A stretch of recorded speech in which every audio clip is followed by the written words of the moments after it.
Hi, Peter. Thanks for coming into space. If you don't run away, I'm happy to give you a mic as we wait for some other people to pop in. I'll throw you a mic if you want it. And I will pass. Now I've sent it to you. Just let me know. Put your hand up if you didn't get it. Anyway, hey, Jenny, thanks for coming in. We're just getting going here. And there, like I said, we're just getting going. Jenny's gone. I tell you what, Peter, I'm going to put you in as a co-host. Sometimes that seems to work a little better. Jenny, you're back. You're coming, you're going. Let's see. I'm going to throw you a mic too. And now we got, nice. We have some speakers to get the conversation going. I've made Peter a host. We don't know each other, but he's running the show along with me here. And hopefully we do have a guest who's going to bring this conversation to Sweden in the 17th century, where apparently a central bank was formed, and then we'll bring it into our own Federal Reserve, formed in 1913 in December. And there's an American author named G. Edward Griffin, wrote a great book called The Creature from Jekyll Island. And Jekyll Island is actually an island off the eastern coast of the USA. And that's where a few people actually created the charter for the Federal Reserve under much great secrecy. So this is a great time for anybody to ask questions. And we do have a guest who was going to lead it off whenever they're, I think he might have just come in the room right here. Let me see if I can throw you a mic. I've tried to. Sometimes I have to give, the co-host works a little bit better than that. Give me a moment as we pick up some momentum. And you don't have to listen to me just ramble. Anybody can speak also. I got my friend Wojtek. I'm going to send a co-host to him because he seems to have better controls than I do. And, people have said that the one singular thing that could really change hell into heaven would be to abolish the Fed completely. But before abolishing it, we need to have it audited. And I did put up a video of Ron Paul. It's a very short video. It's less than 3 minutes, I think, where Ron Paul says Bernie Sanders promised to support the bill to audit the Fed and then stabbed everybody in the back in the last second. We almost had the audit the Fed bill. And what would an audit reveal? It would reveal the literally trillions. We're not talking billions anymore. The trillions of dollars that are given to banks overseas. Okay, that's what the Fed is doing. Nobody knows how much they're giving or who they're giving it to. And the Fed did respond, hey, wait a minute, we've been audited before. What are you talking about? Yeah, well, they audited their operating expenses and salaries they were paying over at the Fed. Had nothing to do with the billions they're giving to foreign countries, foreign banks. And that's what we want. That would be a first step so that people could look at the sticker price. And then from then on, Ron Paul advocated don't end the Fed right away, because if you do, a whole bunch of dependent people are going to be in dire straits. People are addicted to the Fed. It's what supports our welfare state. And I'm not just talking, the primary welfare recipient is the military industrial complex. That is the biggest welfare recipient in the world. That's our big burden, not single mothers and white and black hillbillies. That's not the big burden. It's the military industrial complex, the big recipient. So, you gradually introduce competition to the Fed. And then according to Ron Paul, ideally you get rid of it completely. So I'm looking forward to hands so you don't just listen to me. And let me see if our guest is coming in. But before the guest is here, we talk about anything anybody wants. Wojtek, you want to take the mic for a second and just assure me that you're able to do that? Yes, I can do it. We can talk about many different things. Actually, I would like to divert a little bit and touch about the legality of voting, since in my country, which is northeast from Atlanta, they just discovered a big scandal, a lot of big illegal immigrants community in Norcross, Georgia, and they just expose them. They have a right to vote. And this video is spreading very fast. And I hope this is going to have a bearings on legality of voting. It's just not like at the Olympics. I'm just identifying as a woman so I can beat the heck out of women in boxing, right? Because that's what it is in many places here in the United States when it comes to voting. It's just you say you're a legal voter, and that's all it is. As a matter of fact, I have another case when two immigrants, they legal immigrants with green cards, were assured they were legal to vote. That was like a smaller, that was a school board, and just recently, they applied for citizenship because it was just the time was right. They stayed with the green card long enough in the United States, and they were rejected. Why? Because they were voting illegally. But they are taking this case to court, and my friend is thinking to blow it really, really big, maybe even as far as Tucker Carlson, because the member of the board assured them, and they have it in writing, they're legal to vote. So they believe that it was like a small election, school board that was okay. It turned out to be it's not. You have to still be a citizen of the United States to vote, even on a school board. A green card is just not good enough. And they are really contemplating a lawsuit, and I hope, and the only reservation they have, they are afraid of the character assassination from the left. I know. I'm glad to hear the urgency in your voice, and I share it. And but I think where we're leading for the voting, and by the way, our special guest is in the room, so we'll get to audit the Fed in a second. But where we're leading to this vote business is people being public about where their vote is going. And now, of course, privacy is really important. People can be retaliated at work. They can even be physically harmed. And there's a reason why people want their vote to be private. But I think there may be some ways around it, for example.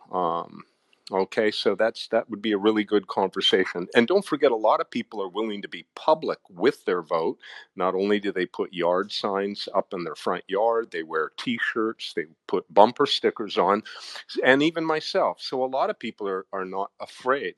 Actually, they're very proud and want you to know where their vote's going. But for those people who could be harmed and want to have their privacy protected, I'm with them. I'm with them on that.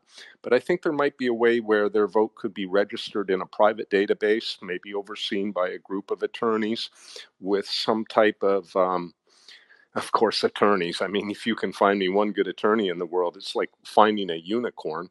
But anyway, ideally, we'd get Edward Snowden involved. Seriously, people think I'm joking. I'm not joking at all. Edward Snowden needs to oversee some type of database where people register their vote outside of the government system. They can go in and check it. And by the way, if somebody violates that, there are pretty serious laws in place. And if somebody steals your vote, it is a federal offense to mess around with somebody's vote, punishable by 5 years in prison if we actually had a functioning Department of Justice system.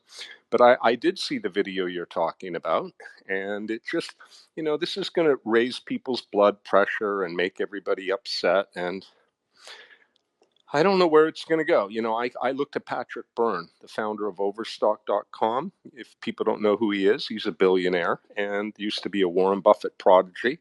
And I do believe him when he says he's put $10 to $20 million of his own money into election integrity. I do believe him 100%. I know what he's done. I've talked to him personally and have great admiration for Patrick Byrne. I don't think he's kooky at all, super intelligent, and he knows more about election integrity and voter fraud than anybody I've ever talked to. And I've talked to some pretty smart people who specialize in it.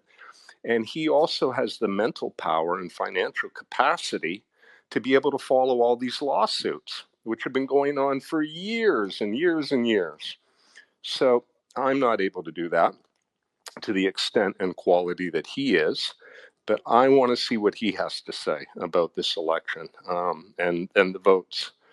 But yeah, bad news all around. But if we ever, let's see, is there? Live one, live. Yeah. Live Yes. one. He actually put up his own task force during the 2020s. He financed, he put like, 50, 100 computer experts analyzing data and so on, which he put out of his own pocket, as far as I can remember, in the 2020. Patrick Byrne. I am pretty sure that I followed them. They were, tweeting out at that point in time good information and trying to, do their own research and provide information to the public.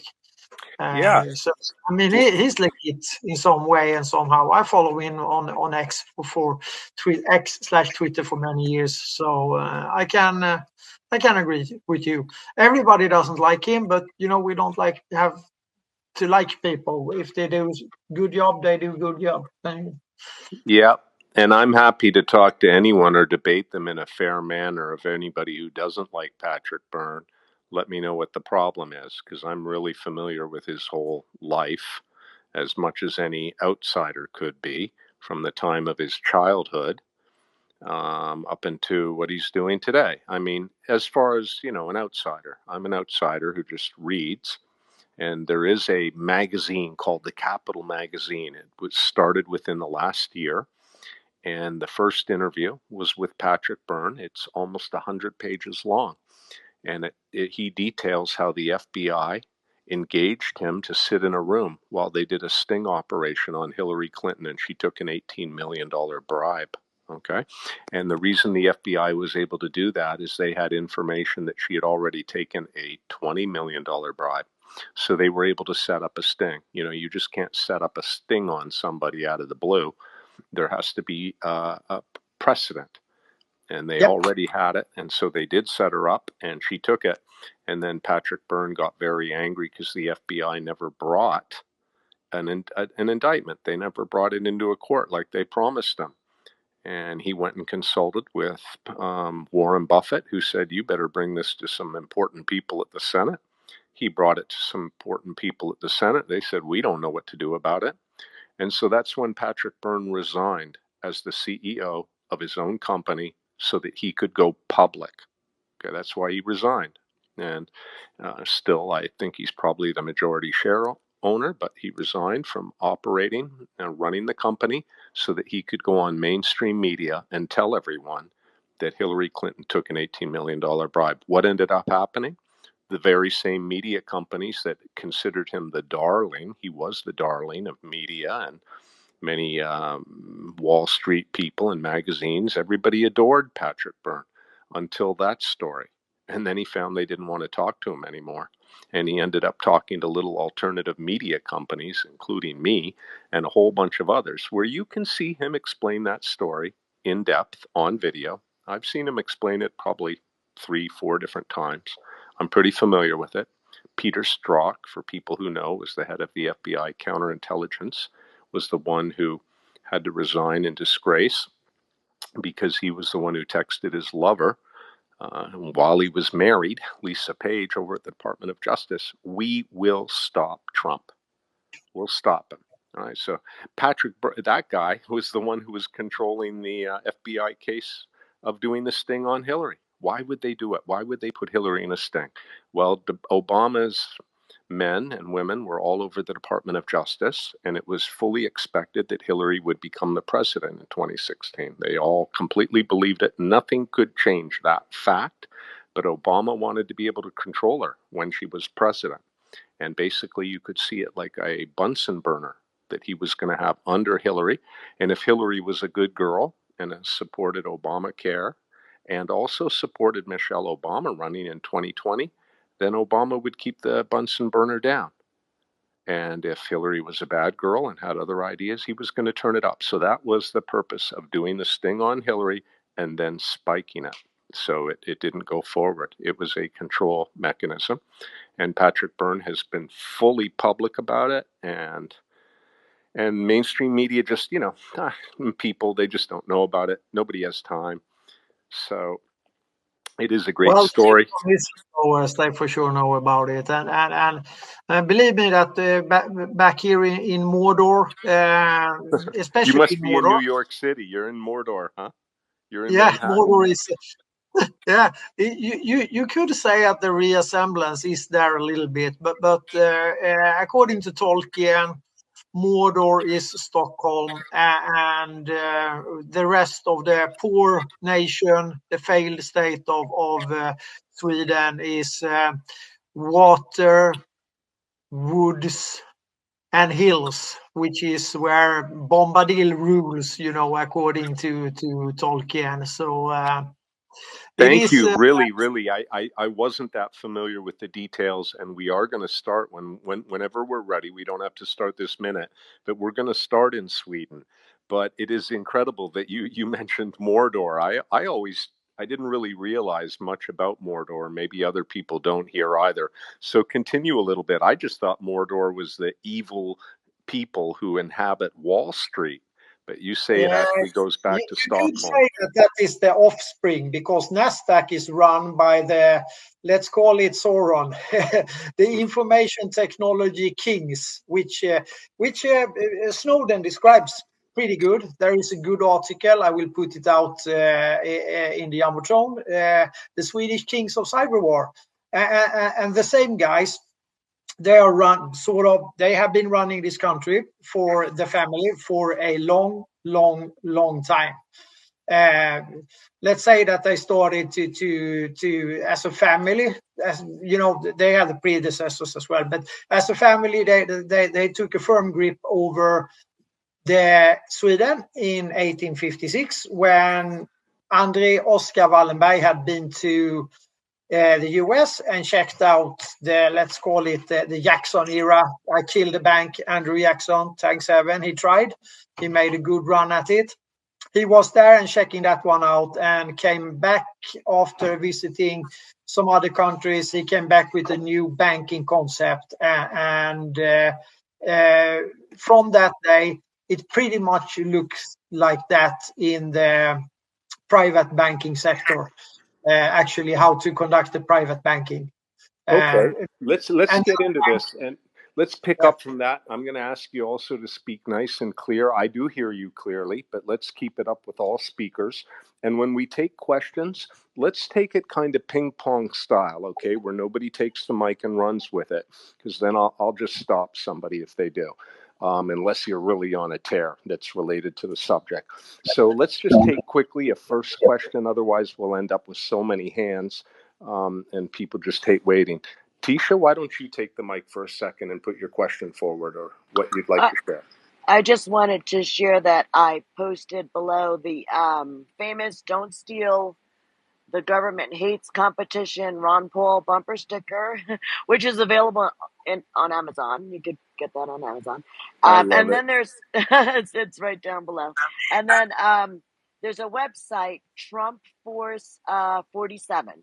If you sign up for this website, they will send you free bumper stickers, free um, uh, signs for in front of your house. You could sign up to work at the polls. So just check it out, guys, and pass it along. I've been passing it along to a bunch of people.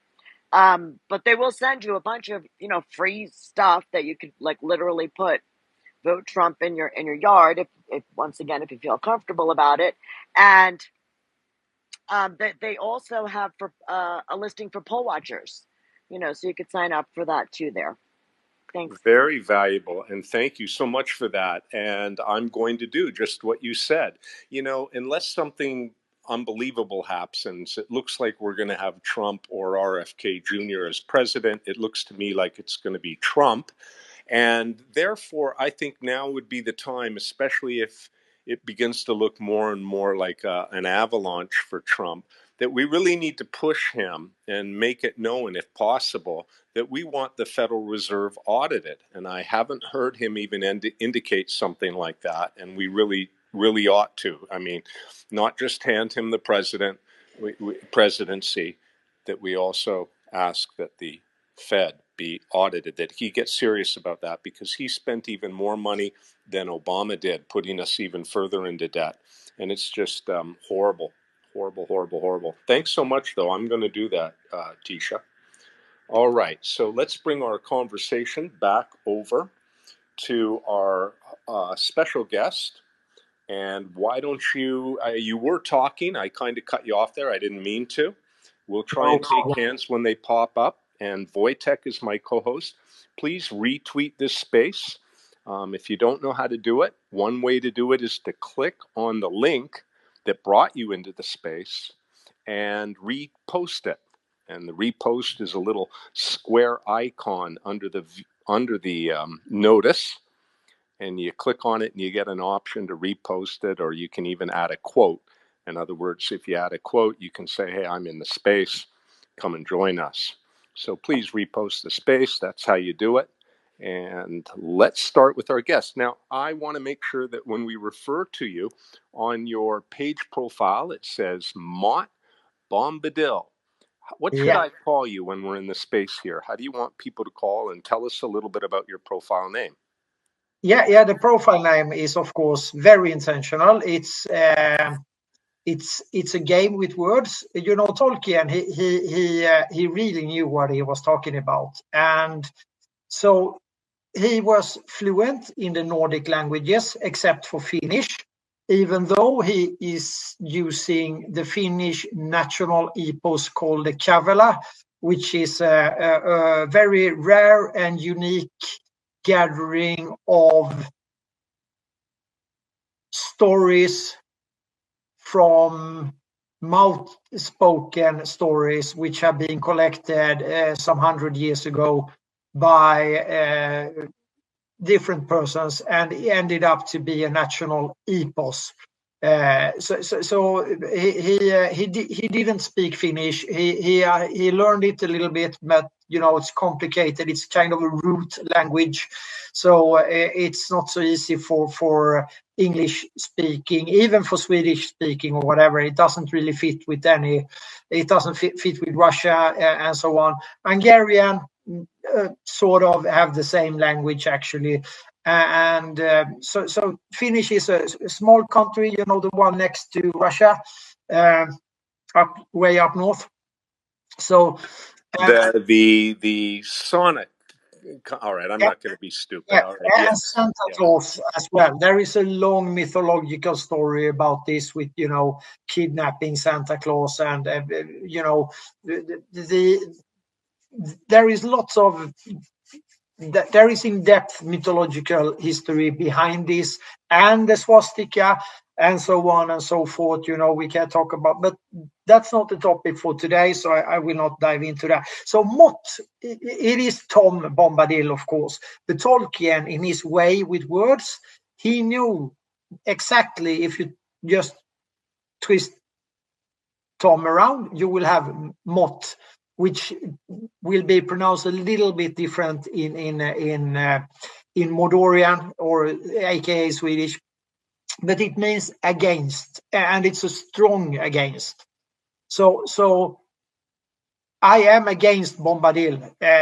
This is how I lived my life actually earlier as well. You know, with, you know, my mission is to get rid of myself. when people know enough, I can get rid. They don't need me anymore. So then you're working your way into obsolescence. Yes. I want to be obsolete. I wish that I were obsolete, but at this moment in time. So it means against, and this is very important. He is wearing his blue jacket and his yellow boots. Nobody can catch him, or have caught him yet, actually, to be correct. And his voice is louder, and he reaches out with his information network outside his forest, where he is protected. By no means you cannot get to him in the forest. He doesn't react to the ring, the evil worst ghosts ever, and so on. They don't bother him. He just tell them to, hey, go, be gone, like that, you know, in the story. And he is, and when Frodo asks Goldberry, his beautiful blonde, blue-eyed wife, who is Tom really? Frodo asks, and she just smiles and say, he is. And according to Tolkien, he is there before. He is there before Sauron. He is there before everybody. So it is kind of epic. And Tolkien always said that Bombadil is a mystery, not to be revealed. You have to reveal it by yourself. You have to understand it. So with that said, before we get into the history, I want to take a little bit more about that, because here we have Peter Thiel, we have Elon, we have all of these people. We have J.D. Vance, who's also, here they all have read the instruction book, because according to me, this is my personal opinion, according to me, The Lord of the Rings is a instruction book that doesn't, split with religion and so on. More or less shows that, different religions, different species, different whatever you have in the story can join against an evil force, which will be Sauron. And believe me that Tolkien drew Sauron and the Eye is a total copy of the current telegraph tower in Stockholm. It is, the reassemble is 99.9. So he noticed, he traveled a lot in Sweden and so on, and he was working as a signalist intelligence officer during the First World War. So he had a pretty good idea about these cryptological machines and so on. He even signed up to volunteer for during the Second World War with the cryptograph department. They're the ones that solved, some of this. And he was denied. This is a brilliant mind, but he was denied because he was fighting, against the Nazi thing, against the Bank of England, Norman Montague ring. So this is, the double thing with rings, one ring to rule them all. It has a lot of meaning, but the core essence of it is the central banking, and that is the Bank for International Settlements, and that is a creation of more or less of the Wallenberg family out of Sweden. That is their baby, so to speak. Back in the day, this is going to be a great beginning for us, and also catch your breath, because I believe everybody in the space is very interested in what you're saying. So take your time, catch your breath, so we can catch it. And if the space does happen to go down, we'll bring it right back up again. Thank you. Let's hear the story. Thanks very much. Why don't you continue? No problem. So we are still on the Tolkien thing. We will get into the more, let's say, the more straightforward story. So I want to, with your permission, I will put a tweet. It's actually my pinned tweet for the moment.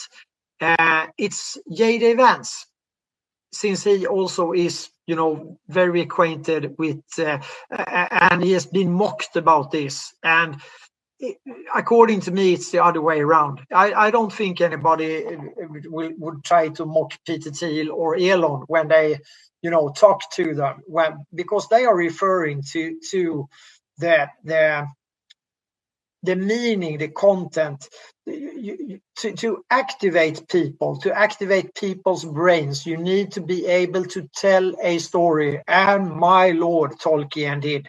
So there is no coincidence, none whatsoever, that the young generation that is upcoming now, that they have had all these movies creating the curiosity, that we have a global movement that actually knows the Lord of the Ring. You have all of these groups, you have the fandom, you have everything around this, and they pretty much understand what it's all about. So you just need to get this generation, and I think they are so smart. I know that they are. I have so good faith in the young ones, the ones 15 to 25 to 35. These guys and girls, they are amazing, and the large chunk of course, the large chunk is affected by this nefarious school system that we have in the West all over the place. You know, the German school that only uses the frontal cortex of your brain, and then the media will feed your snake brain in the back, and there is nothing happening in between. So to activate that will create critical thinking when you tell the story. And my God, they have told this story, and they have left Bombadil out because the time is, I would say, now. We are seeing this happening, so we will get there. And when the vice president knows this, he knows. I mean, for sure. So I put out a ex post which will refer to something that is the Bombadil network, the crypto AG. This is the proxy of Ericsson company, which is a Wallenberg company, and they run it through the NSA through this proxy with Boris Hagelin. They manufacture these machines, and they have the back door, so they are listening into everybody. And in the mid-80s, the lead blows up on this. And of course, the CIA and the BND have to take the blame for this intelligence scandal. The 120 countries were using this after the World War, in staggering number. And the NSA, Sweden, and the Five Eyes countries were listening into everybody. They had a backdoor to all the governments, all the banks, all the other secret services and so on that were using these machines.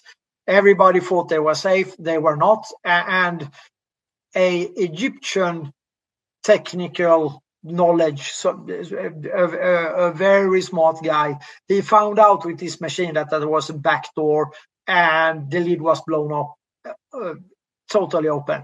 And nobody will mention the Wallenberg family or Ericsson that actually manufactured this and handled also partly the manufacturing in New York. Actually, in New Jersey, I think the manufacturing took place. So Mr. Friedman of the NSA and Mr. Hagelin of the Crypto AG, they are lifelong friends. So they met when they are Which young. one is Friedman at the? You said Friedman. Is he at the NSA, and what year Yes. or what position? He was. I don't think he was director when they met the first time in the 1920s, because this Hagelin guy, he comes from ASEA crypto department, and Arvid Dam is the real inventor, but he's there. The Nobel family is also, as in the Nobel Prize, the Merchant of Death Prize, they are involved in the early days when starting this one up a bit, because Boris Hagelin's father was working for them. Boris Hagelin is actually born in Russia, in Baku, or just outside Baku, where they had an oil business in the late 1900th century. So this all comes together. So in 1920, he's taken a year off, and he's young, still young. Taken a year off, and suddenly he's an oil man at Standard Oil, which of course is Rockefeller, but that's just the excuse. There and then he meets with the NSA people. Later on, he will be cooperating with Friedman, and Friedman is the boss of NSA for quite a long time. They set up all of this business in the early days. It takes some years before they are really up and running, before they get electric.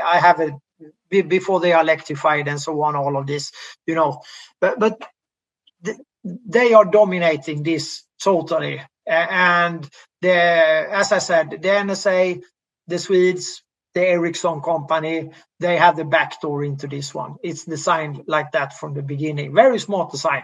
It takes 60 years before somebody finds it out. Well, the Russians know, but they just circumvented it. Let me confirm a few of the things you're saying, because it's really related to some of the work that I do, and then I give you the mic right back, okay? No problem. For people who are here going, wait a second, is he getting a little bit out of control, saying they're listening to everything? I would say he is bang on, okay? Bang on.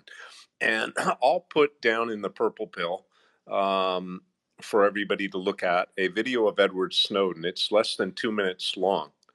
And he was asked back in 2013 when, by the way, Edward Snowden is the NSA, CIA contractor who found out that our own government, or the American government, was committing really violent violations of the Constitution against Americans by spying and collecting all of our private records. And he initially tried to complain within the agency and was told just to be quiet if he wanted to keep his position. And then he tried to notify people in senior government and the Senate, and that didn't work out very effectively. And then he was at home one day when he saw on the television the director of the NSA, and there were a few at the time he was working for the NSA. It was a guy named Keith Alexander, who was a real schlump that they pulled up from the army and gave him a very lofty position, Mr. Keith Alexander. So he was very happy to sort of go from the bottom to the top very quickly. He also asked an architect, and this came out in some of the Snowden disclosures, to redesign his office so that it looked like Star Trek. And that meant it had the sliding doors that open, automatic doors that open, and very fancy central chair that's in the center. And they called that the Total Information Dominance Center. And Snowden actually released some photographs of that office. He used the scraper with basically a storage drive, high capacity storage drive, and he scraped out as much information as he could from the CIA and NSA, and then gave it to 3 journalists and entrusted them to perform a harm minimization technique, where as few people would be harmed with the information as possible, and only to release which was really critical information for the public to know. At that point, it became the journalist's responsibility to follow those instructions. And anyway, so one of the videos I'll put in, he was asked, Snowden, what is one of the biggest disclosures that you feel the public do not know about? And he said, well, the fact that the NSA, in a mere 5-page memorandum, okay, not even a contract, 5 pages signed by 2 guys, the director of the NSA and the director of Israeli intelligence, in a memorandum of understanding, that's all they used. They then started to transfer the private records of all Americans over to Israel. And that includes leaders of industry, politicians, you, me, our families, little kids, grandmothers sending recipes to their children. I mean, it's all collected, it's analyzed, and they use predictive analysis as well to figure out who might commit a crime in the future and who might become a friend with another person in the future.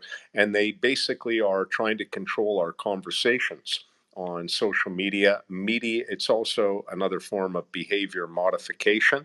It's as creepy as it gets. I'm not against great industrialists making fortunes by being in the oil industry or any other industry, but when they start modifying our behavior and getting involved in wars, then we need to stop that and stop it fast. So the things that we're hearing about this massive surveillance are absolutely true. And the Ericsson company, by the way, which we've already referenced, has been accused, and I believe documentation has come out, of actually paying off terrorist groups in the Middle East not to interrupt some of their infrastructure that they had built in there. And I think that's called the Ericsson report.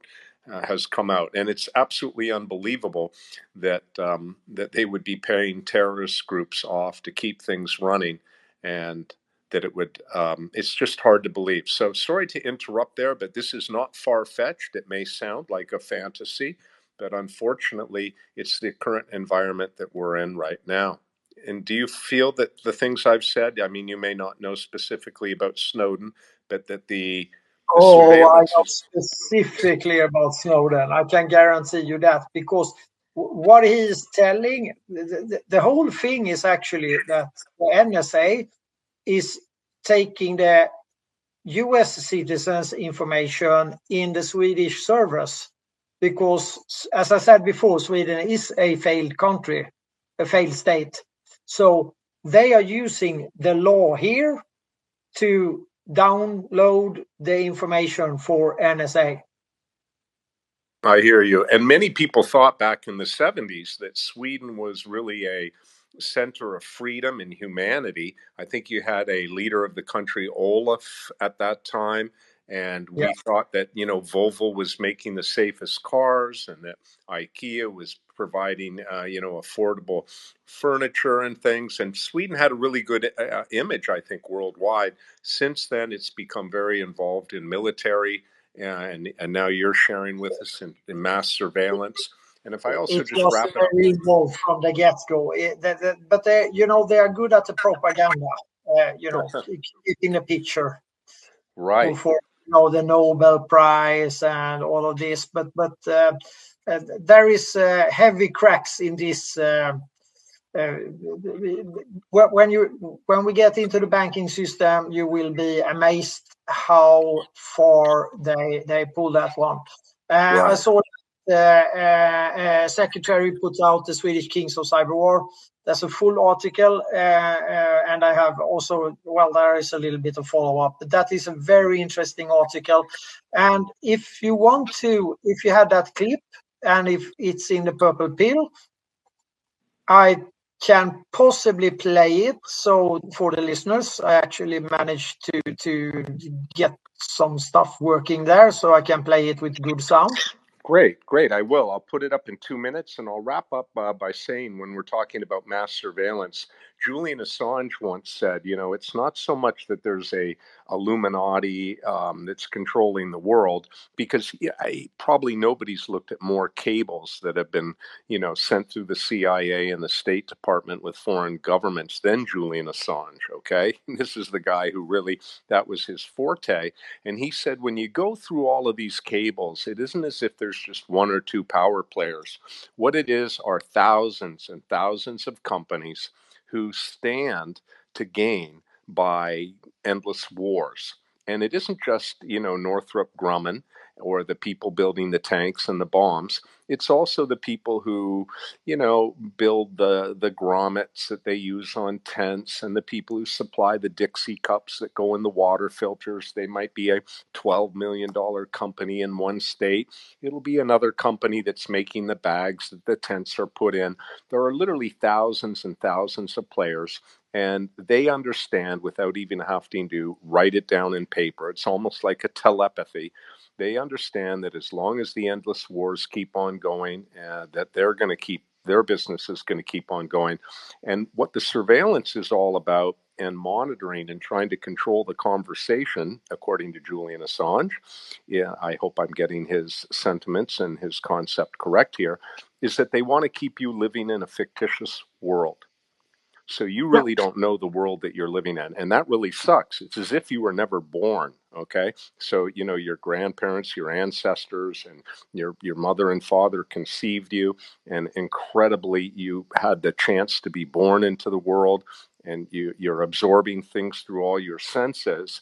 But actually, at this very high level of especially understanding power structure, you're basically living in a fictitious world, a world that doesn't exist. It's almost as if your life is not a real life. And that has to stop. It has to stop fast, and we need to be loud about it. So with that, I'm going to shut up, and you're doing a great job of presenting this. Please continue.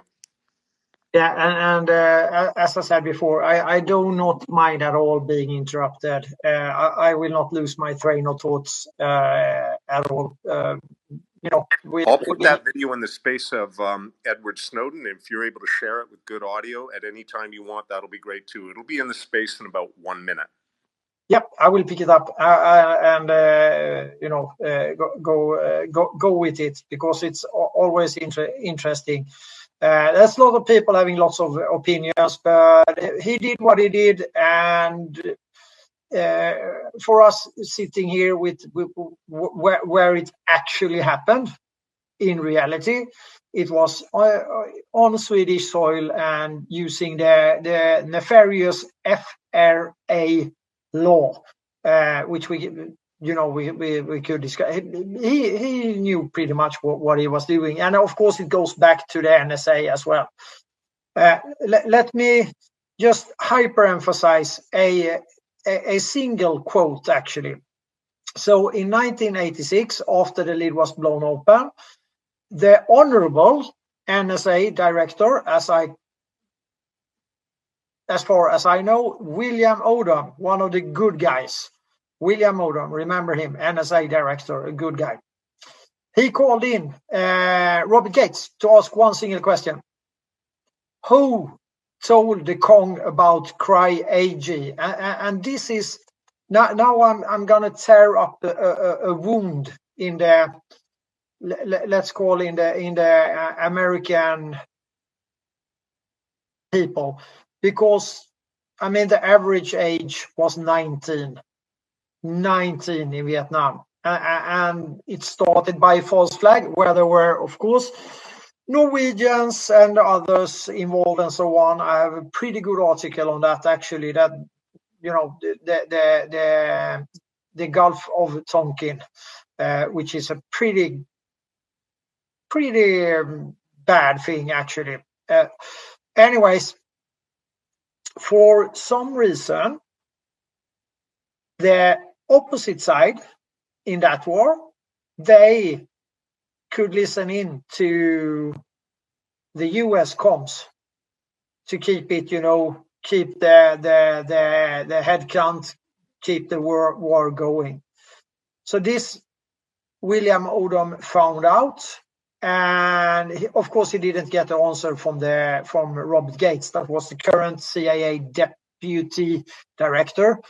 So, and this is with the tweet that I put up in the Jumbotron, where I have one question to J.D. Vance actually, who is, and that is of course referring to Goldberry's question, because I have a hunch that some of the important players here, they know the guy with the blue jacket and the yellow shoes pretty well, and that is referring to the Swedish powerhouse of Wallenberg. There's no doubt about that, because they were very much alive and kicking in the past generations that were full steam ahead during this period between the wars.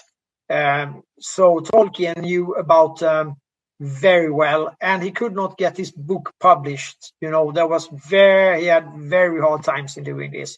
So he knew, and he described them metaphorically in Bombadil, according to me. This is my personal interpretation, but I would say that it's very hard to not realize that when you get all the facts up on the table, historical wise, which we will go to without Tolkien and just go for what he was writing about in the book. And he also added it to be a instruction book of how to fight the deep state, and also from the more, let's call it the moralical aspect and so forth. Can anybody else? Hold on 1 second. Yeah. I don't know. Can somebody else put their hand up? Because for about 5 or 10 seconds, it sounded very garbled. Maybe it was on my end. If the space does go down, we'll reopen it right away. Wojtek, were you able to hear everything clearly, or was I the only one that heard garbled? That was the garble for a while. Okay. It's the only time it's happened. So other than that, you're very clear. I'm just, please continue. We can hear you very well now. For about 5 or 10 seconds, it was garbled. If it happens again, we'll just... I've heard that it just went crazy for a little while. I will download Snowden now, so we can we will go sort of backwards here. We are almost in present time, and then we can go backwards on this. This will be nice. No problems.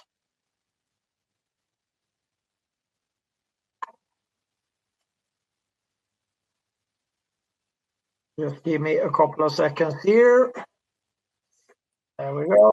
Certainly. And if anybody wants the 5-page PDF document, you just have to DM me and I'll send it to you. Okay. I got 4 requests today for the NSA document that was used to take your private records and hand them over to Israel.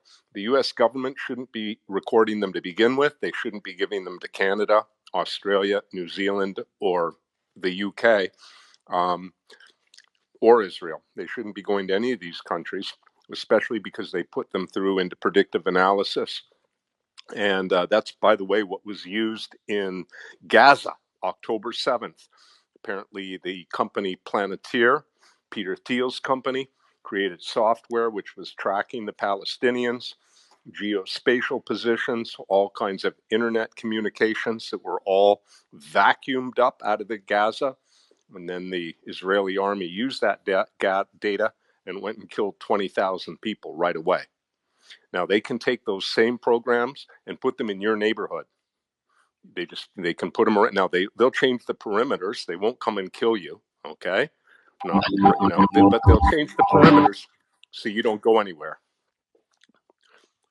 Okay. This is the same thing in essence that the Ericsson company is due to face trial with 286 gold star families, that is plus 500 others, that is making a lawsuit because they were handing out the geolocation data for American troops during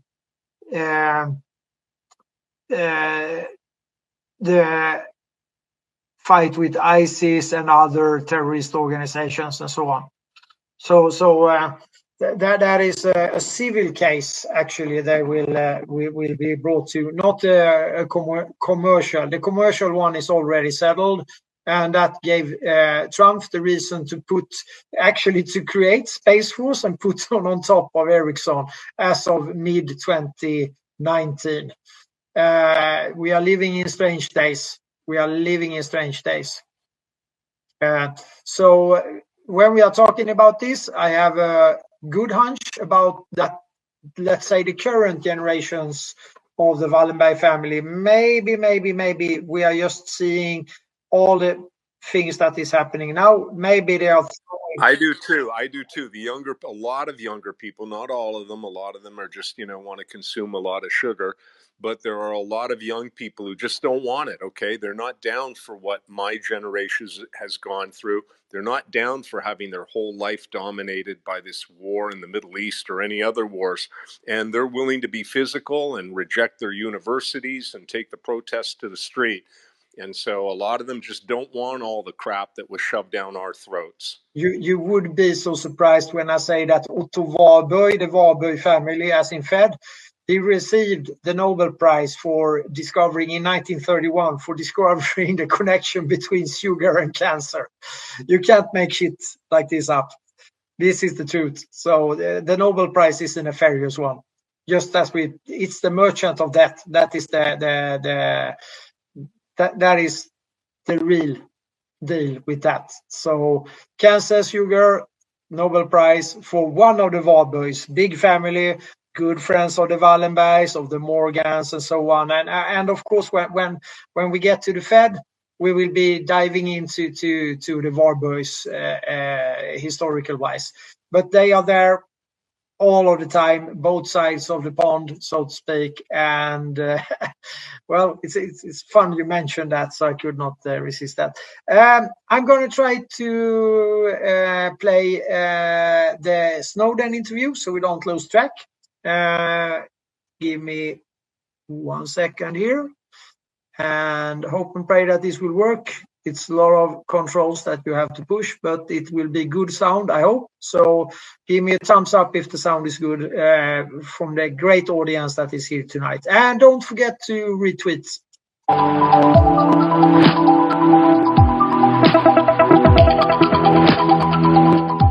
There was a story that was run, I believe, late last year, that showed that we were sharing unminimized information, raw signals of evidence that included information on U.S. political figures, on judges, on officials across the spectrum, private industry, private businesses, private individuals.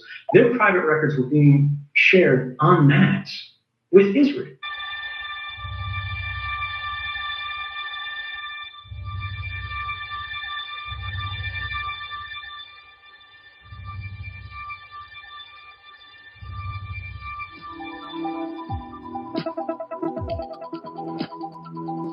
When you have power over other human beings legalized, it becomes a magnet for the criminal class. They think, why am I out here outside of government fighting the government when I can get elected or appointed and I can do much worse things, and I'm the guy that decides who goes to jail? Duh.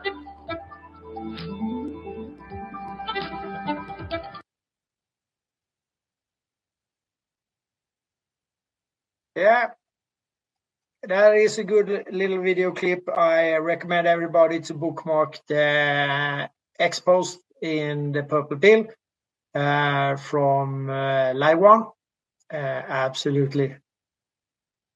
So, and of course, read the, Swedish Kings of Cyber War. That is the Snowden story. And it includes, of course, Obama, who also received the Nobel Prize just a couple of months, actually 8 months into his presidency, before he sort of bombed away all over the world. No president have ever let go of more explosives, bombs, missiles, whatever, on other countries than Obama. Just let us remember that. And for that, he of course received the Nobel Peace Prize. You can't make shit like this up. It's gonna be nefarious. So it is what it is. So, Laiwan, do you want us to jump into the banking side of this? Absolutely. And I just put down in the Purple Pill Ron Paul, who, and by the way, the man speaking at the end of the Edward Snowden clip, that was G. Edward Griffin. And he wrote the book, The Creature from Jekyll Island, which is a terrific explanation of how the Federal Reserve was started. Okay. And that was him speaking. And now I just put down in the Purple Pill to sort of bring things forward. Ron Paul, for many years, it's funny how the media lied to everyone. They called Ron Paul unelectable, in 2012. He's no longer in government. His son is a senator from Kentucky, though. But Ron Paul in 2012 did run for the presidency.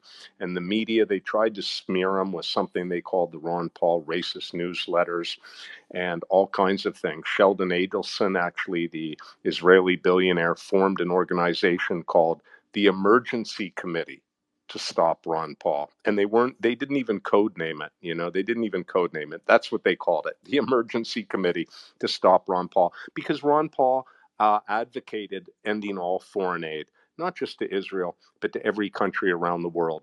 He said, however, if a country had a catastrophe, a humanitarian disaster, that it wouldn't be an egregious violation of the Constitution to help them.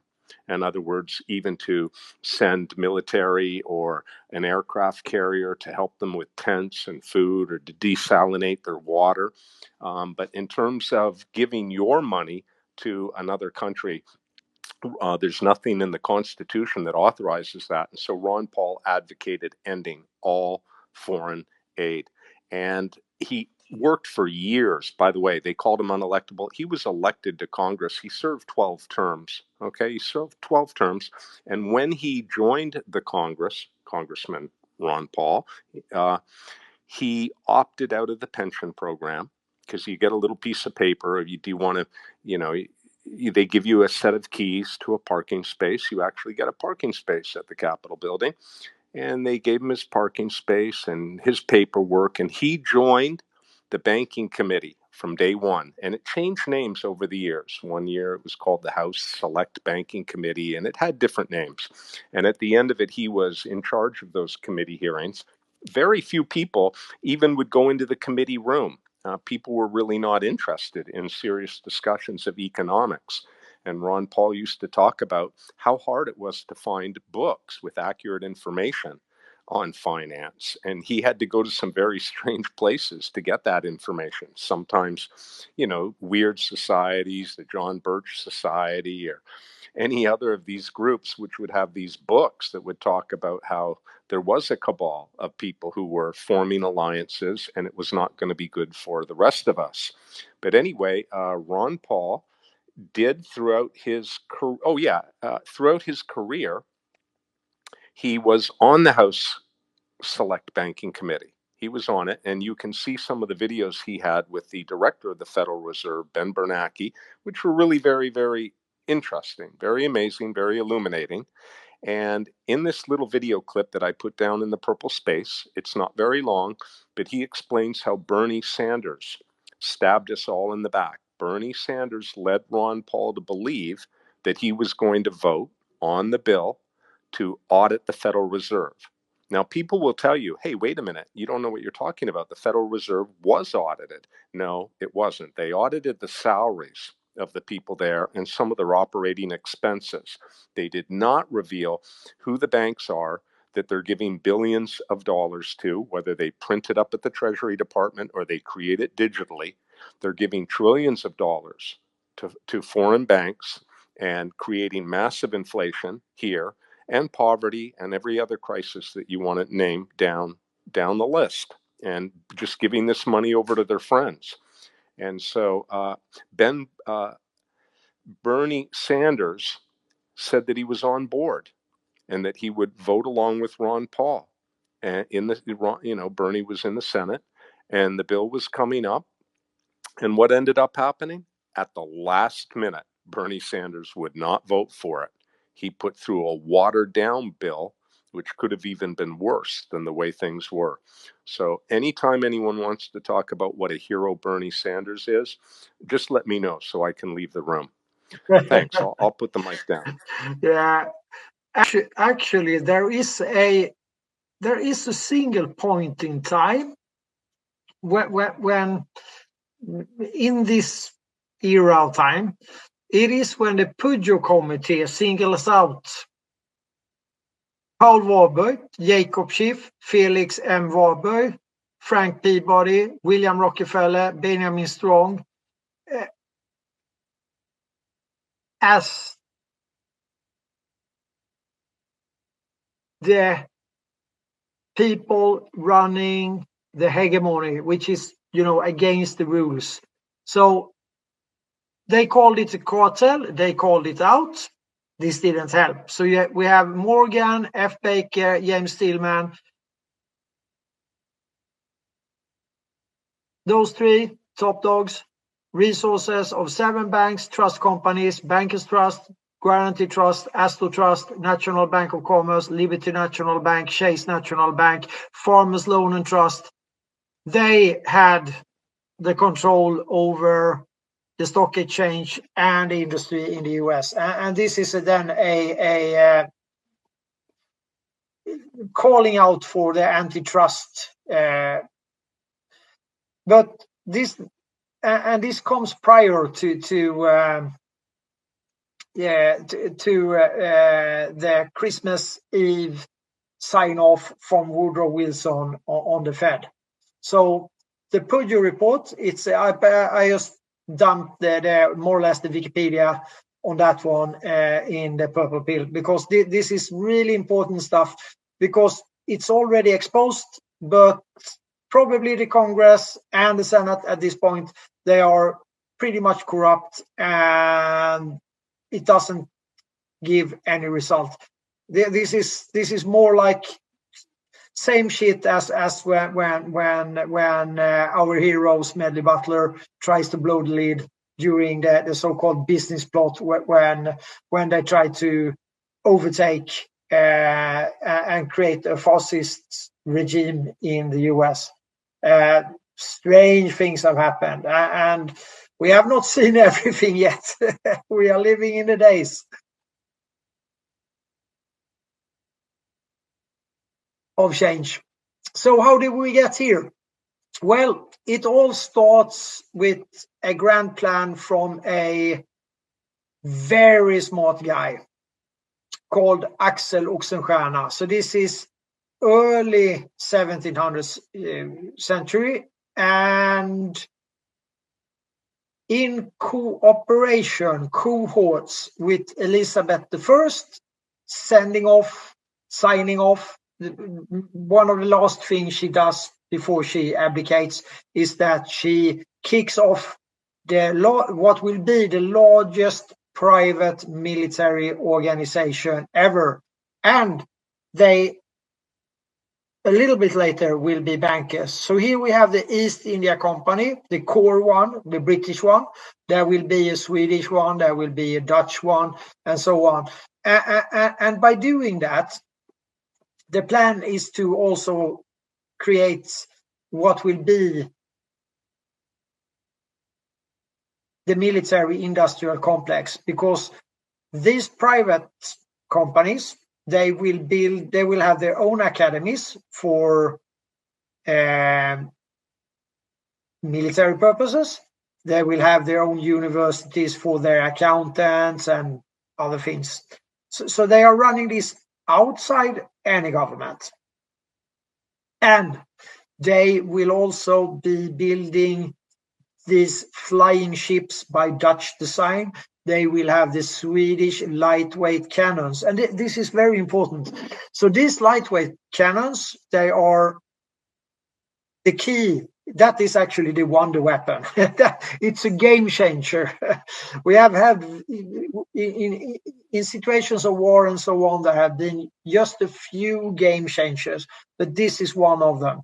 So these lightweight cannons will provide Gustav II, which is sort of under the wings of this Oxenstierna guy, because Axel Oxenstierna is he's handling everything, finances, manufacturing, everything. So Gustav is just the warrior king, he cannot do shit without Axel Oxenstierna. And this is, historically proven many times. So there will be a 30-year war when Sweden will be the dominant of Europe. In the middle of this war, actually, this is just if we give you guys to hear the story, to hear what kind of person we are talking about here. Oxenstierna meets Richelieu, and he's the head of the church in France, which is not really in this war. They have just a meeting, So this is the only time Richelieu meets anybody on the stairs. Oxenstierna is coming there in his carriage. Behind his carriage, he has the blue bloods from Germany and other places running behind his carriage. This is in 1935. So he is a rock star. That is a rock star entrance. And he goes up to Richelieu, where also the French king is present. Richelieu and Oxenstierna start talking Latin with each other and ignore the French king, who doesn't speak Latin. This is how these guys are. So this is just to describe what kind of power persona he was. So he makes some deals with Richelieu. The war goes along. And in 1648, we have the Peace Treaty of Westphalia. And this is for Europe, this is the kickoff of borders, create the creation of national states. And the true purpose is, from Oxenstierna's side, is to get the whole of the banking families in these countries, whether they later on will be sort of the same people coming out from these city states. That was the rest of Europe were more or less rural area with no real borders or anything, no nation thinking, in that perspective. So here is the cradle of the national state for the world. This experiment were already done, of course, back home in Mordor. So that which have been a very divided country actually for a long time, but Oxenstierna and some of his predecessors made it to be sort of a national state mindset, you could say. It's tried very early. The same goes with, all our armies at this point in time in the early 1700s. They are mercenaries only, except for the Swedes, because in this case they use mercenaries, but they also have the drafting system and so on to get, the national state thing with free soldiers, almost free, not as expensive as the mercenaries, the professional soldiers. That was quite a different thing back in that time. That was a profession those days. So the peace treaty of Westphalia is done. National states is forming.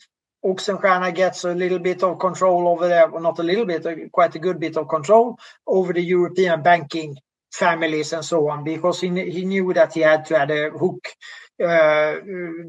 on this. So he lasts for a few more years, then he dies, but his plan is very clear, and it's stipulated to the people that will take the baton and run this one. So the world's first central bank is put in his grand mansion in Mordor, aka Stockholm, in 1668. Prior to that, they tried out the fiat money a little bit and so on, that they made some test runs with that, disregarded that, and said we stick traditional here because we're gonna have to do that to make this work. So just 2 years later, Charles II, still the British crown, Elizabeth I is a Viking descendant, straight off, down to Richard of Normandy, actually. So in 1668, Charles II will grant the East India Company the ability to mint money. And this is now when the Admiralty Law will be revised and written again by the French, talking about Richelieu and so on, by the French. And this law is the old Hansa law, which is the old Viking seafarer law. So it's updated to be the Admiralty law. There is another issue of it that sits in Catalonia, which were written in Catalonian language and used by the Spaniards and the Portuguese a little bit earlier when they were doing their nefarious actions and going to the Americas and to mainly South America, of course, and doing their thing. But the East India Company will pick up that baton. They had the quarrels with these guys, of course, So, but in the long run, the Portuguese and the Spaniards will have to back down. The East India Company will be dominating this scene. This is the most important thing. Just 2 years after the world's first central bank, the mint money means also to be able to create banks. And this was one of the main purpose of the East India Company, to actually plant a bank in the territory that they were hijacking. And I will save my breath a little bit there and see if we have any questions with regards of this or any points on the East India Company and banking. But we have the world's first central bank, and the East India Company can create bank and print money or create money, mint money, as it's correctly should be spoken, in the territories where they plant or kidnap or steal the countries. So there we are. Fantastic. Right into it. I have to note this will be one of the spaces I re-listen to again. And I see the documents you're putting up are documents I'm going to want to take a good look at.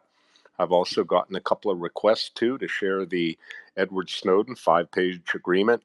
That is the agreement between Israel and the United States, where all of your private records are given over to Israel. Anybody else who wants it, DM me. I do need your email because it's a PDF, and X does not support PDFs. Anyway, so let's get back to the discussion. If people have questions, now is the time. Sometimes when a really good, you can tell the difference between a silly space and a really good space. A really good space, people are really listening, and there's a few questions. A really goofy space is where just everybody wants to talk and nobody wants to listen. So I think that everybody is listening here and really enjoying it. And I also, by the way, put down in the purple pill, if you ever want to play it, maybe we're not there yet, but Ron Paul talking about how the Audit the Fed bill was spiked. I have loaded it up, so I have it ready to rock and roll when we get there. It's a few years left. Okay. All right. So well, you heard, you have a chance to ask questions now, or you can ask them later. But I'm going to put the mic down, and thank you for this great background on it. I'm trying to be as quick as possible and not getting too much into details. I don't think you have to. Catch your breath. Catch your breath and tell it at the speed you want, because for me and many others, it's new information. So catch your breath, and we're enjoying it. Thank you. Thank you. So, East India Company. Okay, sorry, Peter, go ahead. No, it's okay. I would just like everybody to retweet the space, and please continue, Matt. Yeah, so let's do you remember here that well, everybody heard about Edward the Conqueror, the guy who created the City of London. We have heard this Vatican, City of London, Washington DC. Since we are on X, people, we've heard this talk about that kind of strange legal areas and so on, and that is true in a sense. But we can also include Sweden and Switzerland, the two neutral countries that will be neutral after the Treaty of in 1840 and 1850, the Treaty of which I forgot now. After that Napoleon Wars, anyway. I draw a blank check on that one. Somebody will help me with the name of that one. Or yet again, a French. I think a French city, whatever. So when we step into that, we will have to recognize that the City of London is a certain area where the king he cannot just step in there. He has to ask permission to the merchants that is running this. And so you get the Viking vibe here. So William the Conqueror, he is a Viking through and through. This is the first thing he does. Then he does something called the Doomsday Book, which we could call, well, the Facebook of the nobility, more or less. That's what it is. So he keeps tracks on who is marrying who and who is, who's who, more or less. 1067 style. This is a long time ago. So in 1694, there is a blueprint copy of the Swedish central bank, and it will be called the Bank of England, and it's of course placed inside the City of London. So this is outside the king's reach, because the Vikings were not stupid. They knew that, the kings are just tools, and the control over the seaways, over the natural resources, and so forth is the key to success. They knew this because they were pretty good at it hundreds of years before that as well. They were all over the place, all over Europe. So they had a plan with this, Of course, there's no doubt about that. So the Bank of England emerges, and full speed ahead on creating money, hijacking more territory. The East India Company is expanding violently more. Yeah, they were violent. They had 260,000 soldiers. They had hundreds and yet hundreds of the finest warship. This is the military industrial complex growing, manufacturing the guns in Sweden, the ships, the academies, and of course the banking needs to be in place to create, the flow of currency back then. And on top of this, the Pope, of course, grants them the doctrine of discovery, which is and it has been revoked. Thanks, Evan. It has been revoked just recently, a couple of years ago. So the doctrine of discovery tells this, because, they didn't have sat phones and comms like that. So they got a document that says, if there seems to be a civilization according to X, Y, and Z, you have to declare war, and then you can go grab it.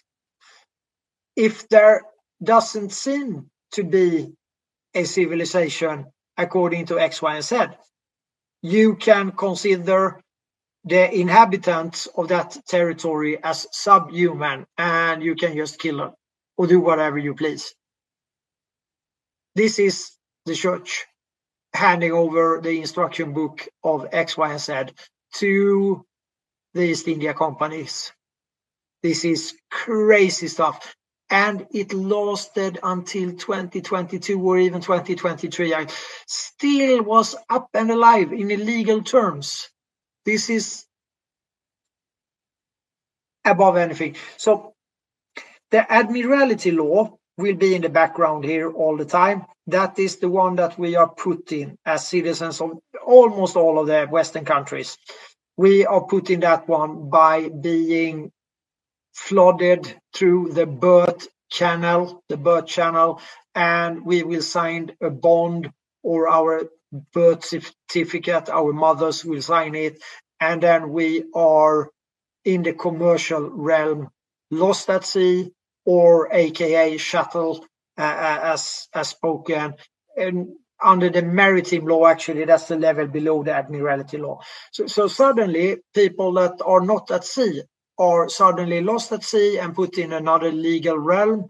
And this is very important because this is done early.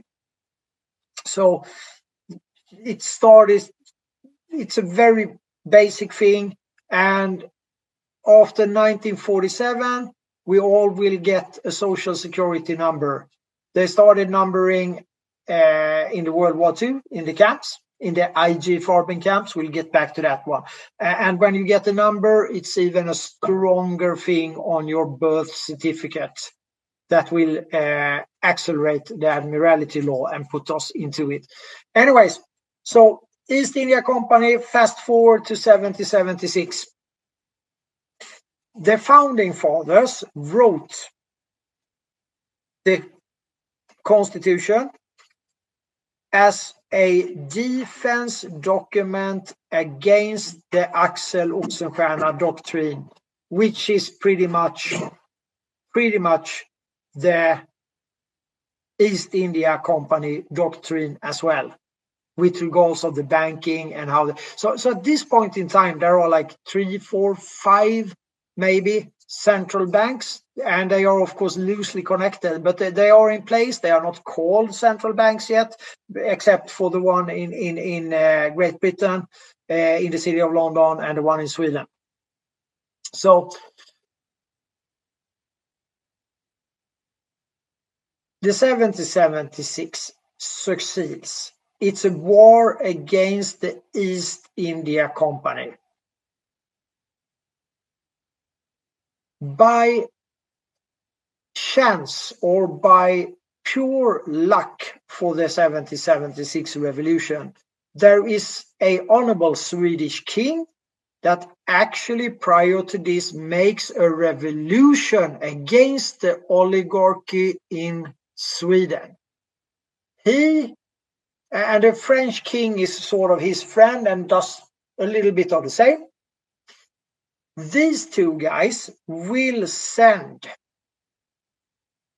Swedish officers and professional soldiers, mainly French, but from many other countries as well, The Swedish officers are very well educated. They speak both French, English, several languages, and so on and so on. So this is a secret op. This is like a black ops in 76.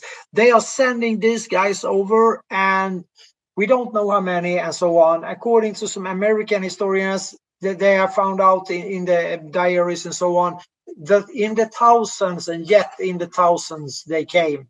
So they have a significant part in the success, because these are hardened professional soldiers with really good officers, motivated to do the best for the king and country, both officers and soldiers, because they have this is a like a high class mission for these guys, as far as we understand. So they go head on with this. You will actually find the blue and yellow again in some of these war drawings and so on, because they probably wore blue and yellow outfits, uniforms and so on. But anyways, they make a difference. Of course, this king, he is also the first that signs off the United States of America as an independent nation. He's the first. So he's a kind of a hero of mine. So I will give him a thought, Gustav III. Of course, he tries to implement his own money. Exactly the same like Kennedy did, a folk's money. He tried to implement that, and of course they kill him, just like with Kennedy. The parallels are obvious here. So, and he dies in 1792. He's murdered in 1792, and then we are back to sort of normal again. And then for safety reasons, they switch out the king's his. I think it's his brother actually that will be king for a little while, but then they changed them out to the current dynasty that actually is French. So they will switch them out. And the Swedish royal house is the oldest in Europe actually, that has been up and running the longest time as official one. So we get that clear in this, and we are still running our constitution is based on that we are a monetary kingdom, nothing else. Still, we have a puppet government that acts on the behalf of that, to give it some smoke and mirrors for the population. But in reality, it's the oligarchs and a kingdom that is running Sweden. So, can I just interrupt? Did you mean before, or are you talking about the Treaty of Westphalia? No. I mean, we are not there yet. In 1814, 1815, I jumped a little bit forward in time. After the Napoleon Wars, Sweden and Switzerland are chosen to be neutral. I just forgot Isn't it the Treaty of Paris then? But no. But 1648 was the peace treaty of Westphalia. That's Westphalia. That's Oxenstierna. Yeah. That's yeah, exactly. Yeah. Sorry for interrupting. I just wanted to no problem. try to.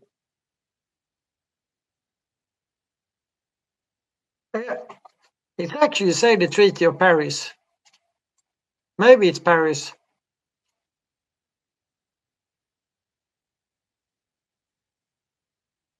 Yeah. You are totally correct. It's just me.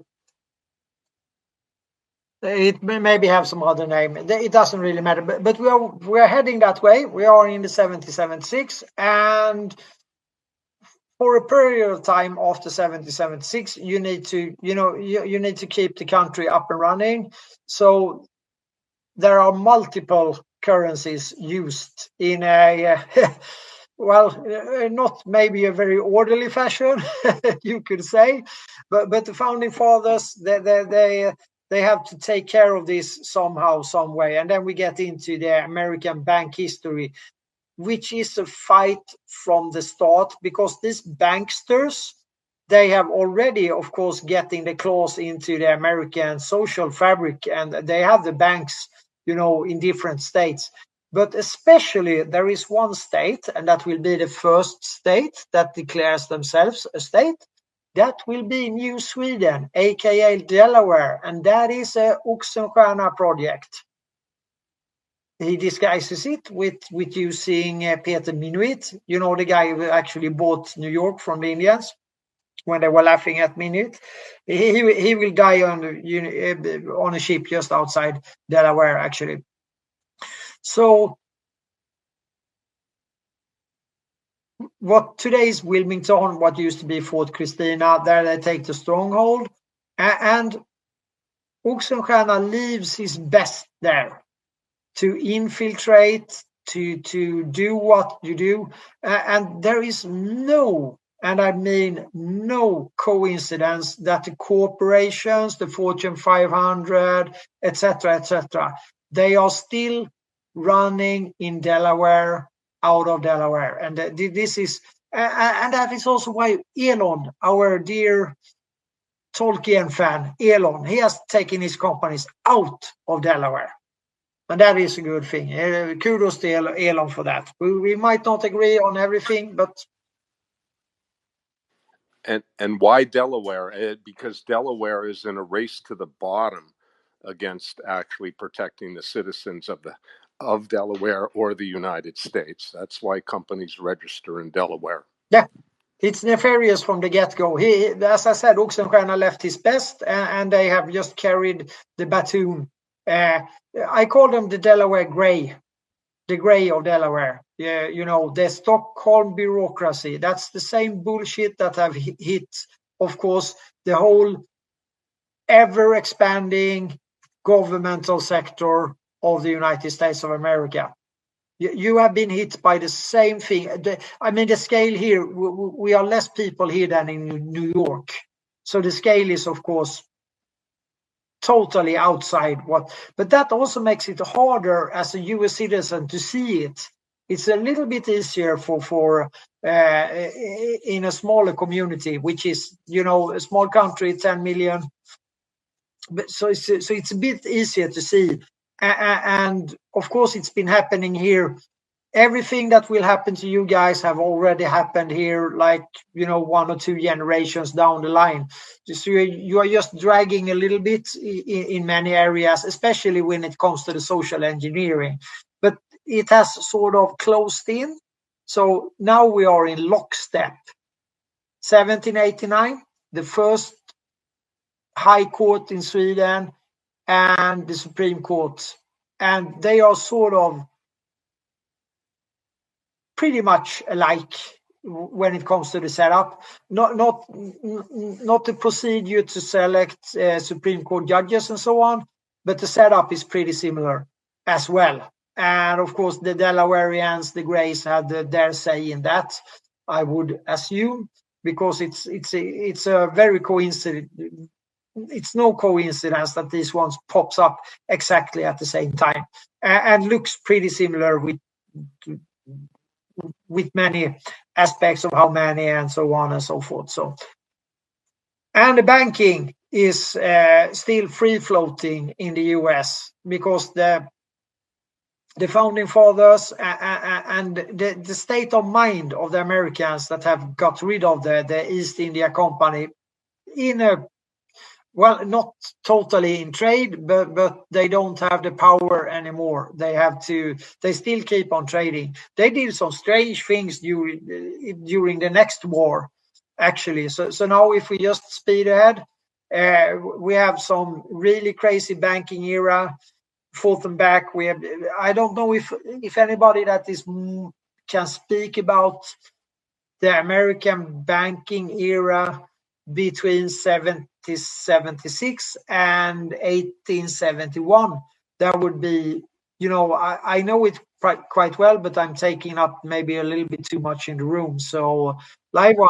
No, you're not taking up too much in the room. I did invite Jeff Calhoun into the space, and he's familiar. I think that would end up in a conversation around the continental dollar. I'll see if he's here. For a moment, let's see. We do have a hand up, and just to take a little break for 1 second. For Room, do you have a question? And then we'll get back to our presentation. Yes, hi, thank you. I do have a question. I'm first of all, not sure if I'm pronouncing the name right. Moti. Amazing information, so much of it to take in, but everything resonates 100%.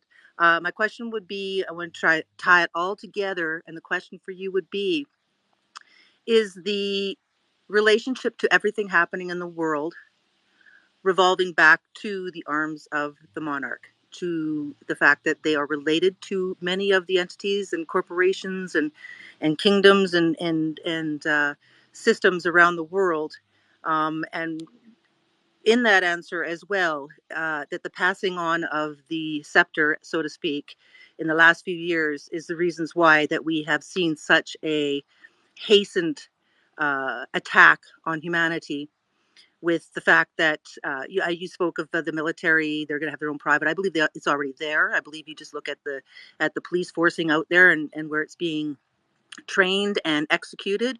So just a little bit of that. I don't know if I perfectly made myself super clear, but I'm hoping that you can kind of tie that all together. And it's kind of hard to orchestrate so many different avenues. I think it's all tied back to one pivotal area. And if you can kind of express some of that in your answers. Thank you. I can give you a quick one on that. So the almost all of the European royals are related to each other one way or the other. It can get fairly complicated, but they are. But they are also the front. So the baton keepers of the East India Company. The East India Company is like, if you look at it just in a very broad scale, the Vikings did exactly the same to Europe, and then they just did the East India Companies, which it will be more of them, Dutch, Swedish, and the big one, the UK based. So they are just scaling the same tactics up and just doing it globally instead. This is crazy stuff, but you could call it like Viking 2.0, because the Vikings were very dominant for quite a period of time. They usually say that the Viking era ends in 1066 at the Battle of Hastings, when Hardrode gets the arrow through his neck and dies. But that is, that is Christians writing the story, and of course the Vikings has to be defeated according to, now we're going to have Christianity, so we will have to downplay the Vikings. But they were all over the place. You heard the Tucker Carlson interview with Putin. Putin is saying, well, it was the Vikings in Kiev and so on, and that is true. So they were all the waterways, around the waterways. They had the control over the Seine, they had control over the Dnieper, the Donau, and so on. So they were, but they were formally they were tradesmen, but they were really good at propaganda as well. So the baton keepers for these guys will be, many different families with different religious aspects and so on as well, actually. So we cannot all blame it all on the Jews that some people like to do, being just not just narrow-minded. But for sure they are there. I'm not going to deny that. So they hand this over with this first central bank. The game changes quite heavily, and of course, when the East India Company is granted, what they are planting is the seeds that will be the central banks in these countries later on. So it is a big operation, and it will take a while, for sure. But the seeds is planted. These guys, they play and girls, they play the long game. They really played the long game. So today, yes, it is the same people that have the control over the information, over internet, over telecoms, over the power grids, over the food supply, You can narrow that down if you want to simplify it really much. You could say that, well, there is something in between here that we have not touched yet. But I'm just going to say that the East India Company morphed into American IG, Swedish IG, and the infamous IG Farben of Germany. That today you could say morphed into Vanguard, BlackRock, and the Wallenberg Swedish investor. That is the three big hitters. Among those three, they have the control over the West, 90%, but they also have the telecoms in 184 countries. They have the power grids in 150 countries, and they have the food supply, 70% of the global food supply control as well. You will not be a dictator in a country for more than a couple of days if these people have not said, you run this, we call the shots. There will come two guys and knock on your door and say, we will turn off your internet, we will turn off your power grid, we will reduce the food supply, dear Mr. Dictator. How many days do you think you lost? So this is the power that they have, very shortly described. I hope that answers the question. Yeah, many of it. I hope I'm not misunderstood. I'm not blaming anything on one particular religion or race or anything like that. No. Your question was very legit. I'm just telling it straight out because people have a tendency to get into that mindset when we get into that discussion, because we will get into the Nazi era and so on, and then we will get into this with the Zionists and so on. But we take it objectively, and this is what we are doing. So there are banksters from all over the place doing this in this particular era with the East India Company. People of all kinds of, taking care of the banking business for the East India Company, which is like it's just a scale up of what the Vikings did. It's still the waterways. Everything goes by ship. It's just the latest 120 years or so that we actually been able to transport things on land with decent efficiency and so on. So it's a pretty new thing. Just as the national states, we take them for granted, but they are pretty new. They are early 1900s, maybe mid 1800s when they start to really get to people. Before that, it was not. It was city-states and free rural areas, no borders, no nothing. At least for Europe, it pretty much looks the same as in the US, actually, with regards to that. Okay, the states were there, but people really didn't bother about that. I mean, so yeah, I think that concludes that question. We have more hands, so I will try to be short here. Thank you. Yeah, thank you for the question, Vera.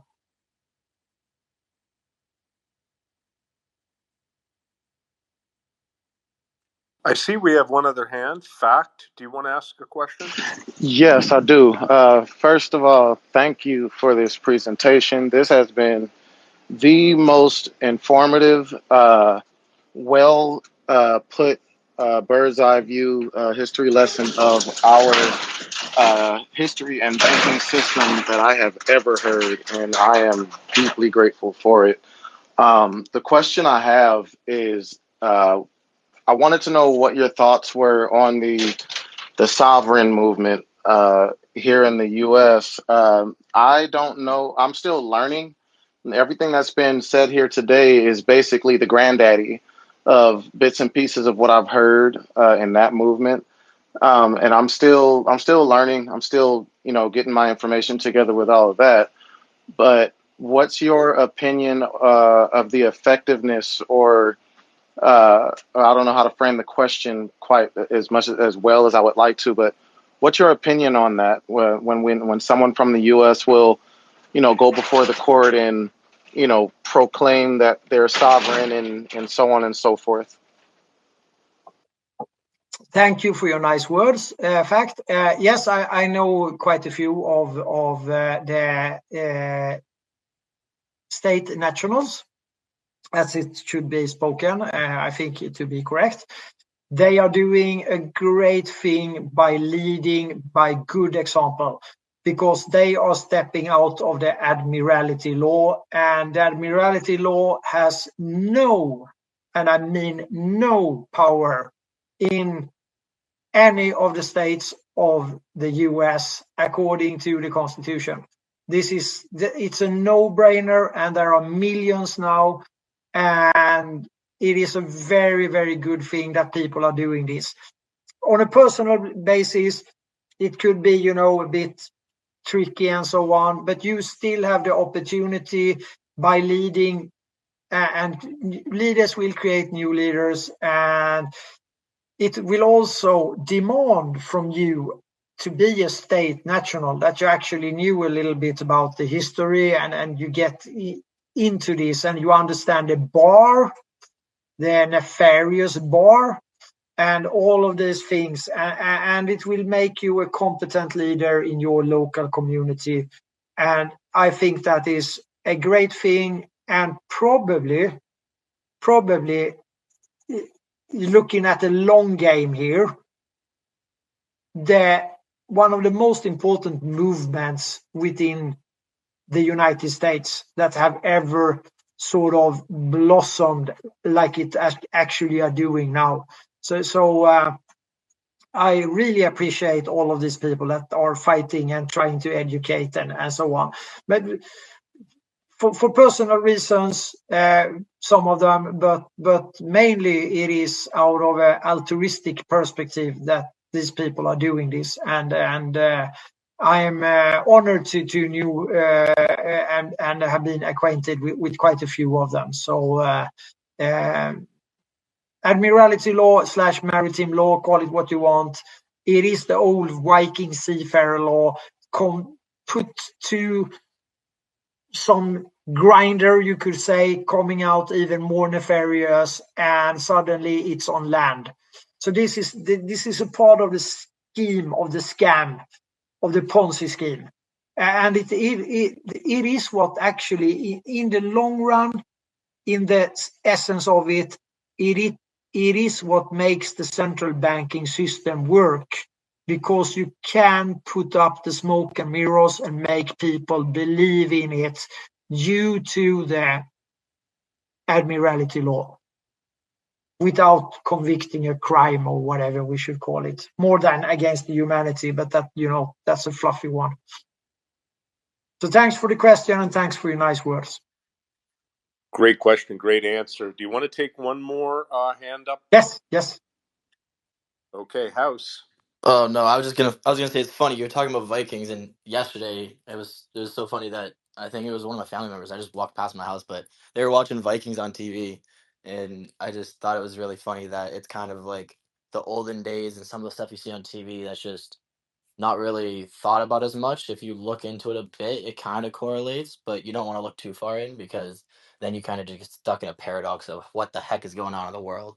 So I'd say pick your time range. Do you want to do short term, long term? I like doing my little longer term stuff. So it's like, if you want to stare at charts all day or stare at news all day, then yeah, go for it.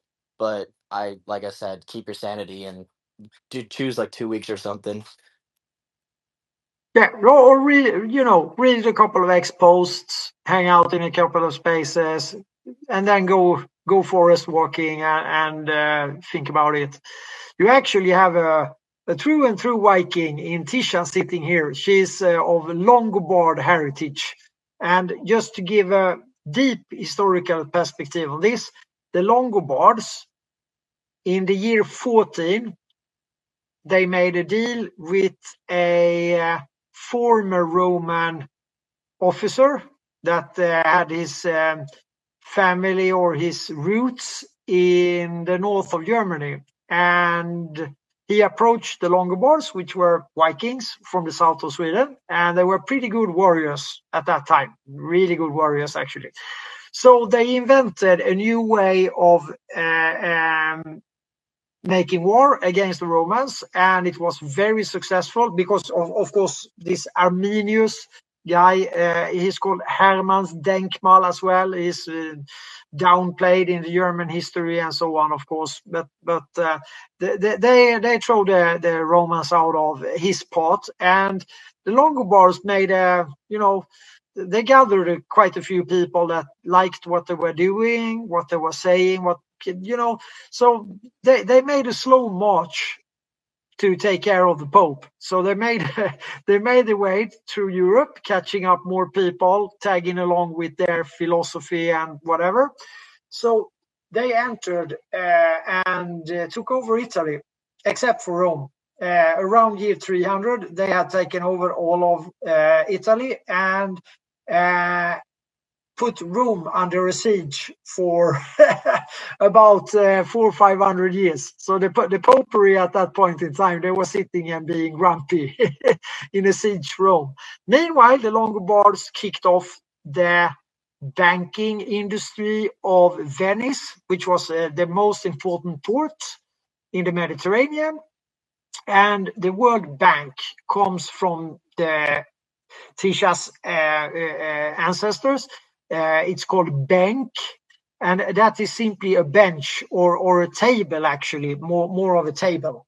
And the trade switching gold for silver with the Asians and so on, the people traveled back then as well. They had a big commercial and they had these benches, and therefore that was called a bank. So when you hear break the bank of the casino, whatever, that means that if somebody were doing nefarious business inside this Venice banking area, they rented sort of a bench, which will be the bank. So then they broke the bank, they broke the bench to tell that people that you are not welcome here anymore. You are expelled from the banking of the Venice. So Tisha is a proud Longobard from Lombardy, of course, because Venice is in the Lombardy. So that is where we have the expression bank from. That's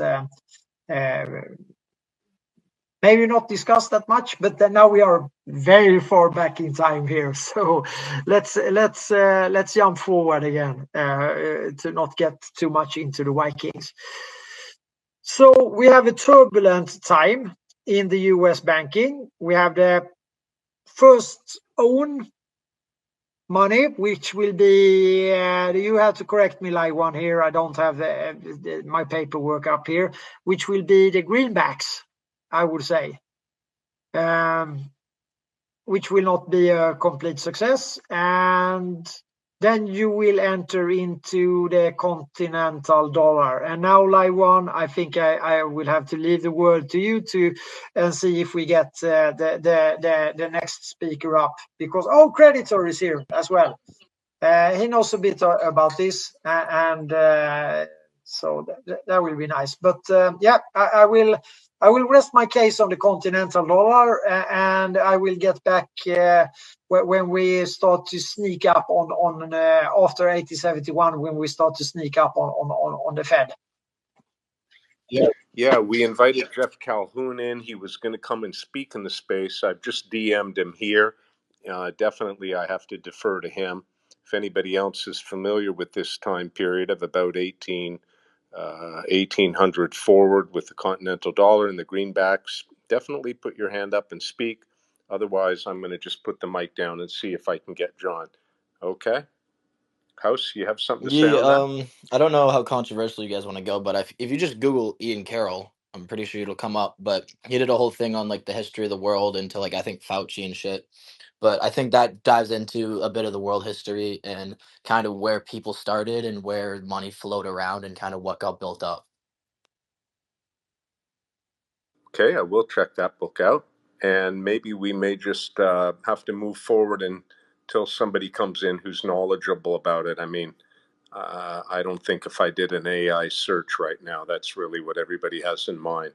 So I'll see if I can get Jeff again. But if not, then we may have to catch that part later. Yeah, we can always Put the mic- reverse to that because I would really appreciate to hear a speaker that is really good on that. We have been running this in the spaces. Of course, American bank history, fought them back many times, and it is funny that House mentions Ian Carroll because he today he got into the Wallenberg family actually. For the first, maybe not for the first time, we have pushed him a little bit, with articles and answering because he's doing good job.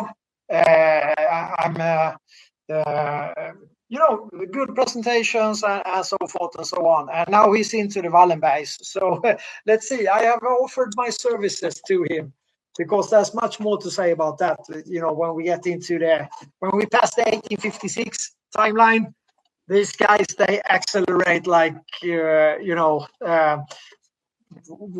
will get into, as soon as the Fed is in place, they are involved in this. This is the Warburg, Morgan Schiff thing, I think everybody, most of us are quite, informed about the Fed. I have one say about that, and that is a one-liner that I use very often, and it's that the Titanic/Olympic had to submerge for the Fed to emerge. So that is probably a way to remember that. It is a nefarious business. Woodrow Wilson will receive the Nobel Prize not only for signing off on the Fed, but for other reasons. I put there a little bit about the seeing is believing. So the Pudjo committee does a great job in saying that, these guys handling the big finances of the United States, they are in cohorts with each other. There's actually just like 2 people, 3 people that is, calling the shots together with their friends, the oligarchy. And it is ignored. And then, boom, we have the Fed.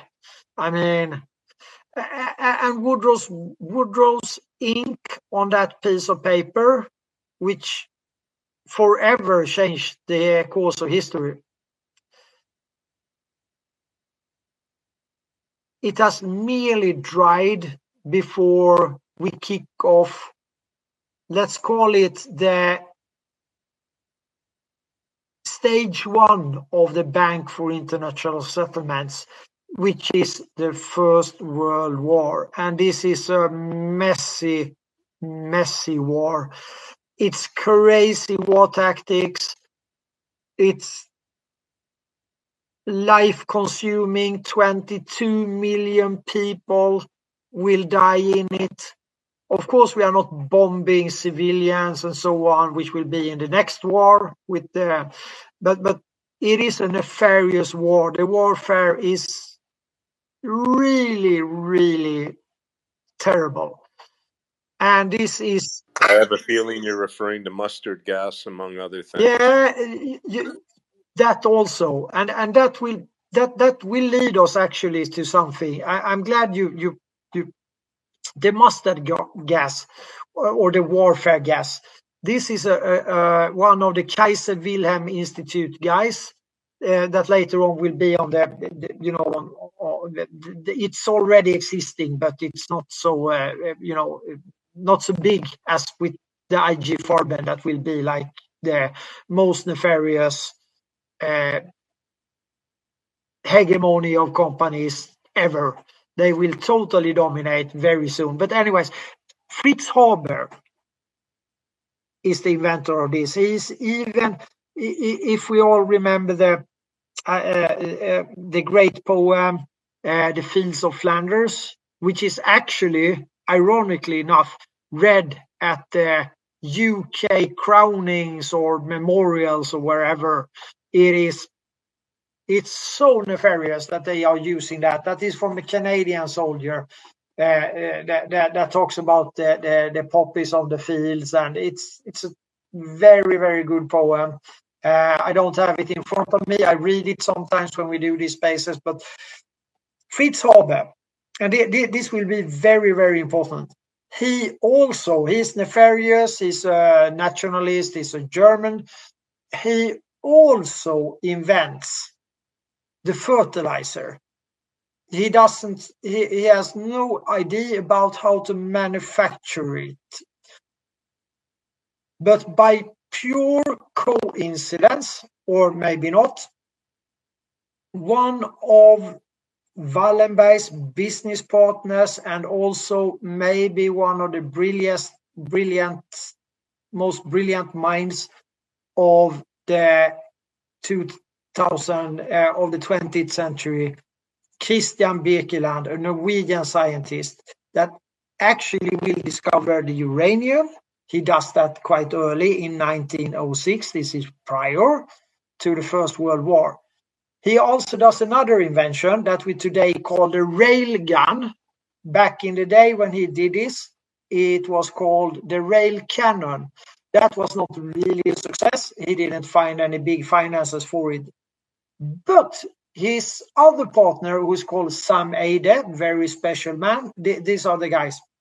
So there is one of the Wallenbergs, there is Sam Eide, and there is Birkeland, and they have a company together that is called Norsk Hydro. So they will take the technology from the railgun, very energy consuming and creating, and that will work to produce fertilizer. And this is very important. People will downplay this and say, well, it's just fertilizer, who cares? No. If we stopped manufacturing fertilizer on a large scale today, 50% of the world's population will starve to death very quickly. This is how serious it is. They take control over this. They start the manufacturing, experimental, and so on. And this is also very, very important because this is in the early 20s or so. Birkeland will die all alone in a hotel room in Tokyo in 1917 with his research of uranium, aka nuclear, aka nukes, aka kaboom, is gone. So is also in 1917, the Swedish envoy, yet another Wallenberg, he's also gone. He was in Tokyo at the same time because he was, the envoy of Tokyo and Shanghai doing the business with the Chinese and the Japanese for the government. And we have not even talked about the East India Company, the Opium Wars, and so on. I skipped that part because it's such a large history. But of course, these guys are involved in this. This is the platform for the Wallenberg family to start a bank. That is the opium trade. They are in it from the get-go as a family. Anyways, he also disappears in Russia for a while. He could not... He was going the Trans-Siberian Railroad from Japan by boat and then to Russia, and should take the train across Russia, 13 time zones of Russia, quite a bit. But he was gone for a while, and he was thrown out of Russia, and he had to travel to the US to get back home to Sweden. He will come home to Sweden. He will immediately resign his Swedish citizenship and move to Turkey and be a Turkish citizen for some reason. However, just a little bit later, Otto Hahn and Lise Meitner at the Kaiser Wilhelm Institute will be the world leaders in the uranium/nuclear research. So this is just for us to remember because this is a sort of a side note, but very important one. So if we just stick that there and say, okay, these are the scientists, they are very quick up on this and being the world leaders on the uranium. And this is just at the sort of the end of the First World War. On a side note, yet another one, The first attempt of Russian Revolution is in 1905. It fails. Trotsky goes to prison, and then he goes to the United Kingdom, and then he ends up practicing guerrilla warfare at the Rockefeller estate. Meanwhile, his soon-to-be partners in the next revolution, as of 1917, this is lots of things happening here. They are floating back to Stockholm and hanging out with the Social Democrats and others, maybe some oligarchs, who knows. 1906, big meeting. The Bolsheviks are actually called the Social Democrat Bolsheviks from the beginning, before it all goes Lenin, Commie, and so on. And Lenin is actually of Swedish heritage. So that will be quite an amazing story. They will be founded by the same people that founded the Fed. Exactly the same people will finance together with the Wallenbergs. It will be the Warburgs, it will be Morgan, it will be Schiff. So all of these people, they will finance the Russian Revolution. This is well documented, actually. So it's crazy when you see it. And Trotsky, playing guerrilla war at the Rockefeller estate. I mean, come on, you can't make shit like that up. So we have the Russian Revolution. We have the First World War. The Germans are put to the blame of this. They shall be formatted. The Prussian school is already implemented in actually the same year as the Constitution is stolen in 1871. Also, the Prussian school is introduced as mandatory in Germany. And then Germany will be taking the blame for the First World War. Nobody really can. It's quite strange because it was like a multi-front war, and it was, kind of crazy. Well, it was not kind of, it was really crazy. But they will have to draw the short straw. And the reason for that is, of course, that somebody has planned to have a bank for the war reparations. And that bank will be called the Bank for International Settlements. And at this point in time, the Wallenberg family is running the whole European show in all committees, in all kind of treaties and negotiations, and forming, what will be the new bank set up for the countries involved in this war. The Germans are put really down. They are put really down. They will have the Weimar hyperinflation, of course, designed to do so that they are a mess when it comes to the people. But the industry just moves along rapidly here. IG Farben is expanding,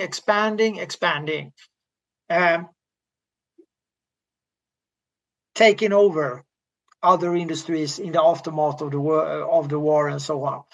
So they have some finances because they can sort of buy all the industries for, penny on the dollar. In 1929, the Bank for International Settlements is in place in Brussels. The League of Nations is formed. The nefarious people, including Woodrow Wilson and these that are forming this or getting that one to go, that will be, of course, the United Nations later on. But they are doing all kinds of strange things there. It's written by the ledger, the sort of the constitution of that is written by Jan Smuts and a colleague to him, and he's a nefarious actor as well, South American, a friend of Cecil Rhodes, that you probably might have heard of. That's like the diamond industry, the Bears. That is a nefarious, and his he is still dead long ago. He is the instigator of the Balfour Declaration, the Sykes-Picot Treaty, the diamond trade going through Israel. All of this, he's involved in the running up for this. So there's so many things happening in this small amount of time. But the Wallenbergs create by many deals, forth and back with many banks, doing, swiftly making new ownerships and so on and so forth. And what also needs to be mentioned is, like, in 1920, early 20s, the kickback from Lenin, not from Stalin and Trotsky, that they had not the power, but Lenin was sort of the power. He sends a kickback of 500 tons of gold to the Swedish oligarchy. And in a nefarious state of Sweden, they just disappear. They restamp it and it just disappears. The history doesn't really tell us. It just goes away. But we know that it came. We know that it got new stamping, and suddenly it's gone. So, and suddenly there are some Kühn and Loeb, Hamburg Bank, and others that have enormous amount of money, and they are lining this one up.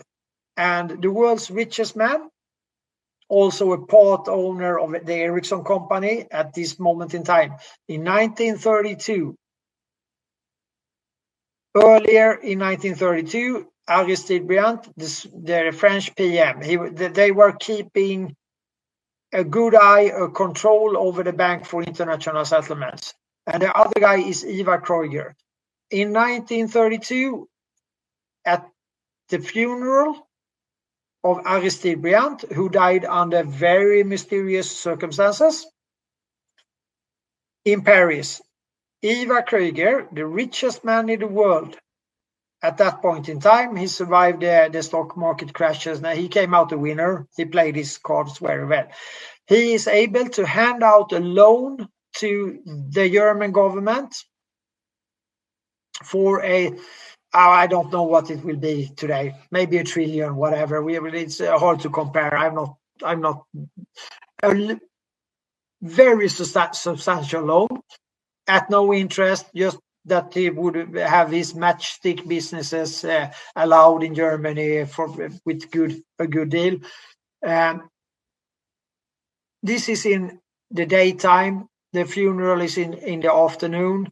Then at this particular day, Ivar Kreuger goes home and shoots himself in the heart in the hotel, all alone in the hotel in Paris, and shoots himself in the heart with a broken hand, and he's shooting himself with I think he was a left paw, so he's shooting himself, and the left paw was damaged, and he shoots himself with the right paw in the heart because he's so sad that he has managed to do maybe his life's work to hand over this money to the Germans, which he was fighting for to be able to do for a long time. No autopsy is done when the body is transferred rather swiftly back home to Sweden. Just 3 weeks later, his whole empire of business is handed over to more or less the Wallenbergs and some of their friends. And very mysteriously done, and the Swedish government is also involved in this. So this is a very nefarious thing. And of course, it takes just 3 months or so, then the little guy with the mustache yet again appears on the scene.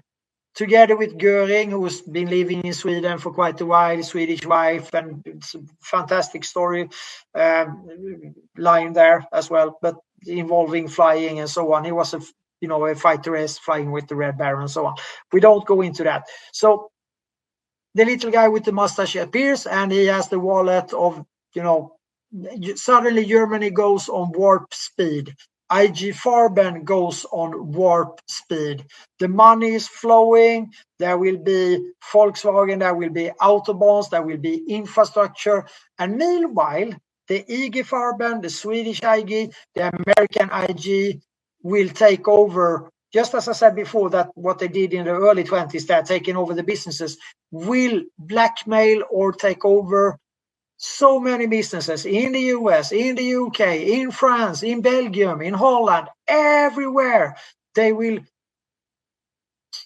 blackmail them into to more or less take those businesses with patent laws and so on. So suddenly IG Farben is sitting on all of these patents for everything. The plan of IG Farben, the Third Reich project, was more or less to be self-sufficient on everything. They even invented synthetic fuel to be able to do this, to not be, you know, there's very little oil in Germany. Actually, there's no oil in Germany. As far as we know, at least. So American IG, that is Morgan Ford. Ford will receive the highest best price from the little guy with the mustache. So will one of the Wallenbergs, while the other Wallenberg is cooperating with the what will be the allies later on. So now we have the Bank for International Settlements. We are closing to the war times. Thomas McKittrick, a childhood friend of the Dulles brothers, will be the boss of the Bank for International Settlements. And he is the protege of, well, the father of Wallenberg. There are two brothers and one older guy. He's the protege, and he's hanging around with him. And the letter he writes to him about how thankful he is to learn all of this and so on. And but he's also sort of a front, because as early as in 1929, and this is now 1938, there is a Gray, one of the, well, let's call him a Delaware Gray. He's a Swedish Gray, but he's been quite a few times in the US on the universities and so on. He's called Jacobson. He's the sort of the shadow that is running this nefarious Bank for International Settlements. At this point in time, entering the First World War, there are, well, at the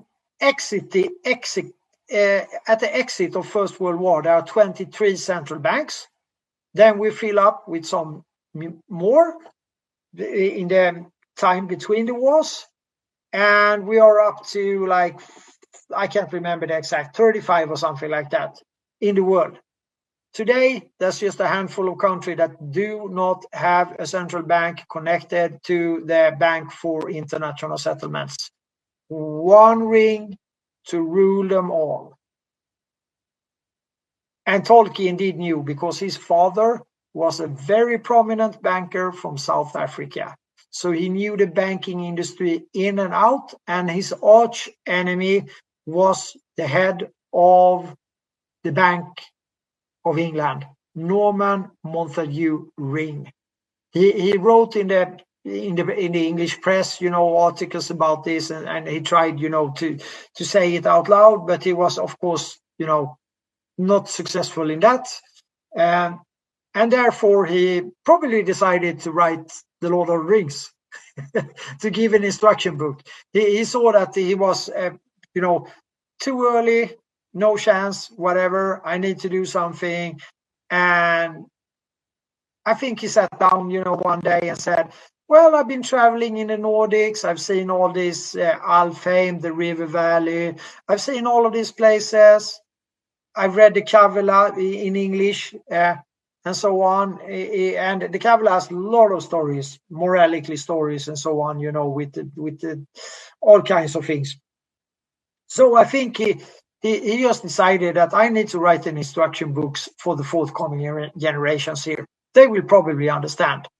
And he, of course, being in this era, working as a signalist, crypto officer, whatever he did during the First World War, he was very aware, of course, of the Wallenberg family because of this moment in time. And of course, the designers of the Bank for International Settlements, because he was interested in this, of course, he knew them. And he understood the kind of power they grabbed because they had an iron ore. The whole industry, the German industry, was to 90%, as far as we know, dependent on the iron ore coming from Sweden. And in the meantime, when the Versailles Treaty still were operating, the Germans, when they were put down, they had only a standing army with small caliber weapons, the small one. They were not allowed to have anything else. But the German engineers, they simply moved to Sweden and build aircrafts and so on there. And believe it or not, those aircrafts were put with Swedish no weapons on them, but they put Swedish logos on them. They flew them to Russia, and where the Russians, they rented a large piece of land out of Russia, where the Germans went to practice warfare in between the wars with the best aircrafts and so on, designed by German and Swedish engineers in Sweden. This is crazy stuff. This is clearly a violation to the Versailles Treaty, but it seems like nobody cares. Sweden was neutral since the Treaty of Paris, 1814-1815, as Switzerland as well. So there's no coincidence that the Bank for International Settlements will be in Switzerland. And now we are getting to the Dulles brothers, because those guys are involved in all of these kind of bank transactions, Kühn & Loeb, the Warburg Bank, and all of this. So the Warburg family, they will act on both sides of the pond, creating the Fed, keeping, I think it was Max that actually were fought them back quite a lot. But they ran into a trouble here, because the Swedish Prime Minister's grandfather, Olof af Kniren, was the mentor of Rosenberg, and now we are getting into the eugenics, So the eugenics is, of course, the selling point to keep the German people, mass formated, as we are today, more or less, same kind of propaganda at least. So there will be a problem with the opinion. The Warburgs cannot stay. They were both in the IG Farben, and they had the largest bank in Germany.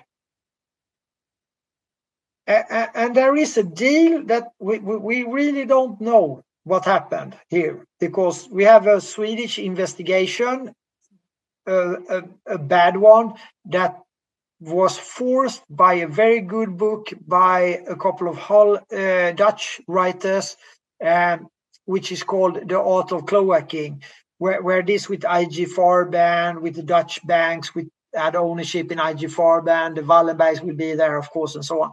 So there is mentioned here that the Warburgs were willing to give up their whole banking, and this is the largest bank in Germany.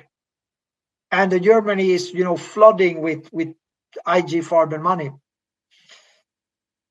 for the ownership that the Wallenbergs had in IG Farben, which is unknown. But that is a large bank, and it's a large corporation. So if that deal made it through or not, whatever, but the Warburg Bank sort of, because it's Jewish, so it cannot be there for the propaganda reasons and so on, it disappears, and it will be replaced by Kühn & Loeb, and they will have some logo change, the UBS and so on. So anyways, and there is, of course, a bit of an infighting between the Hitler entourage here, and there are some strange moves being made, which I will not go into because they are not really banking related. But anyways, there are some infightings as well. But this moment here, when the Warburg Bank sort of disappears and so on, it's not really confirmed what has happened. We don't really find anything. But however, at the end of the war, the American IG will be shut down for, making deals with the enemy and so on. It will dissolve, but it will, of course, emerge, which will be sort of Vanguard, strangely enough, or the roots of that, at least, some different names. this guy I mentioned before, who was the mentor of Rosenberg, the eugenics propaganda, together with Goebbels, guy in the Nazi entourage. In the early stages, in the late stages of the war, when it's lost, he will take all the patents from IG Farben, meaning German IG, and run them over to Sweden, where they end up probably in Swedish IG or somewhere else, but they are safeguarded. All the patents are safeguarded there for some reason. So that is an indicator of how this really worked out. There are many interesting characters in this, but that will also implicate something that is seldom talked about, and that is that IG Farben were running their business to the Bank for International Settlements, which had open doors to the Fed.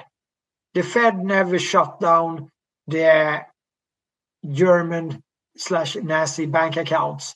They were just throwing out money, going both ways, of course, but they were landing lots of gold and other stuff, taking from all kinds of both governments and others, will go through the Bank of International Settlements and end up in the Fed. This is crazy days, but this is what happened. And this is why McKittrick probably just, he sort of goes away, and I don't feel I think he was, not so happy actually, but he was where he was. But that is, of course, as soon as Bretton Woods is settled, he just sort of disappears. So Bretton Woods is settled, and from that day and on, the printing presses started to tug along quite heavily. Now I will take a little bit of a pause and get some water, and I hope that we're able to run down this timeline in an orderly fashion. Super. Yeah, take your break, and we can take any questions here. Also, ask you to retweet the space or repost it, excuse me. The one way of doing that is to find the link you used to come into the space, and just below it on the lower left side is the repost icon, which is kind of like a square with two arrows that are rotating in the square. And when you click on that, you'll be asked if you want to repost or if you want to add a quote. In other words, if you want to say something that goes above it. And so thankful for that. We're going to also be listening to Ron Paul talk about his effort to have the Federal Reserve audited. And the Federal Reserve has never been audited fully. It has had a partial audit where they audited the salaries of people who work there and how much they spent on office furniture. And that's not the type of audit we're talking about. What they're doing is printing digitally and in some cases physically with the Treasury Department trillions of dollars and giving it over to foreign banks and other entities. And we really ought to know about that. Eventually, we'll get into the creation of the Federal Reserve. And I've gotten my education on it by listening to a guy named G. Edward Griffin. And he has many videos on YouTube. He's a bit of an elder gentleman right now, but he's been vocal speaking on Americanist ideas for decades, G. Edward Griffin. He's also a terrific speaker. And you can watch his videos talking about the creation of the Federal Reserve, which he explains is not it's not really a government entity. It's not a government agency, and it's not quite a private entity, although it was first created by 5 private banks. He describes it as a hybrid, and a hybrid because the President of the United States in the executive branch does appoint the director of the Federal Reserve. Donald Trump can appoint, his choice of the Federal Reserve. And so G. Edward Griffin, terrific. I believe his book is one of the #1 bestsellers on Amazon on financial topics. And it's a remarkable story, the book and the story of the creation of the Federal Reserve. Ron Paul is the person who did the foreword to the book for G. Edward Griffin, Congressman Ron Paul. And there are some photographs in there, including one of John Rockefeller giving a little boy a dime, apparently for public relations. Rockefeller, I think it was John D. Rockefeller, but there was another John D. Rockefeller later on. So I think that's why they started to use, the first and John D. Rockefeller the second. But there are these photographs of a very elder Rockefeller giving little, basically babies, a dime for good public relations. And it's quite possible. I mean, I'm just going to guess that, probably Rockefeller did a lot of valuable things as well for the country. We do have, are able to heat our homes and get things, but somewhere along the line, some of these companies start doing things where they're really working against our interest or get involved in wars that we really shouldn't be in, or no longer are even faithful to the United States because they've realized there's a much bigger market than just North America. And to give a good example of what globalism is, I would defer to Rex Tillerson's testimony before the House after the Gulf water explosion. Remember, British Petroleum had a problem with, I think it was called the Deepwater Horizon, this massive oil rig down in the Gulf of Mexico. They had something at the base of the ocean, like at least a mile or two down. They were drilling. And when they do this kind of offshore drilling, it's literally for miles down. Can you imagine that? Rigging up a drill that goes down below the surface of the earth for absolute miles. Well, the blowout preventer is this massive, massive structure that sits on the base of the ocean to stabilize the drills. It can be 4 or 5 stories high, a giant, giant rectangle. Most of the ones I've seen are rectangles. And there was a rupture in that pipe, and it spewed for months raw petroleum into the ocean.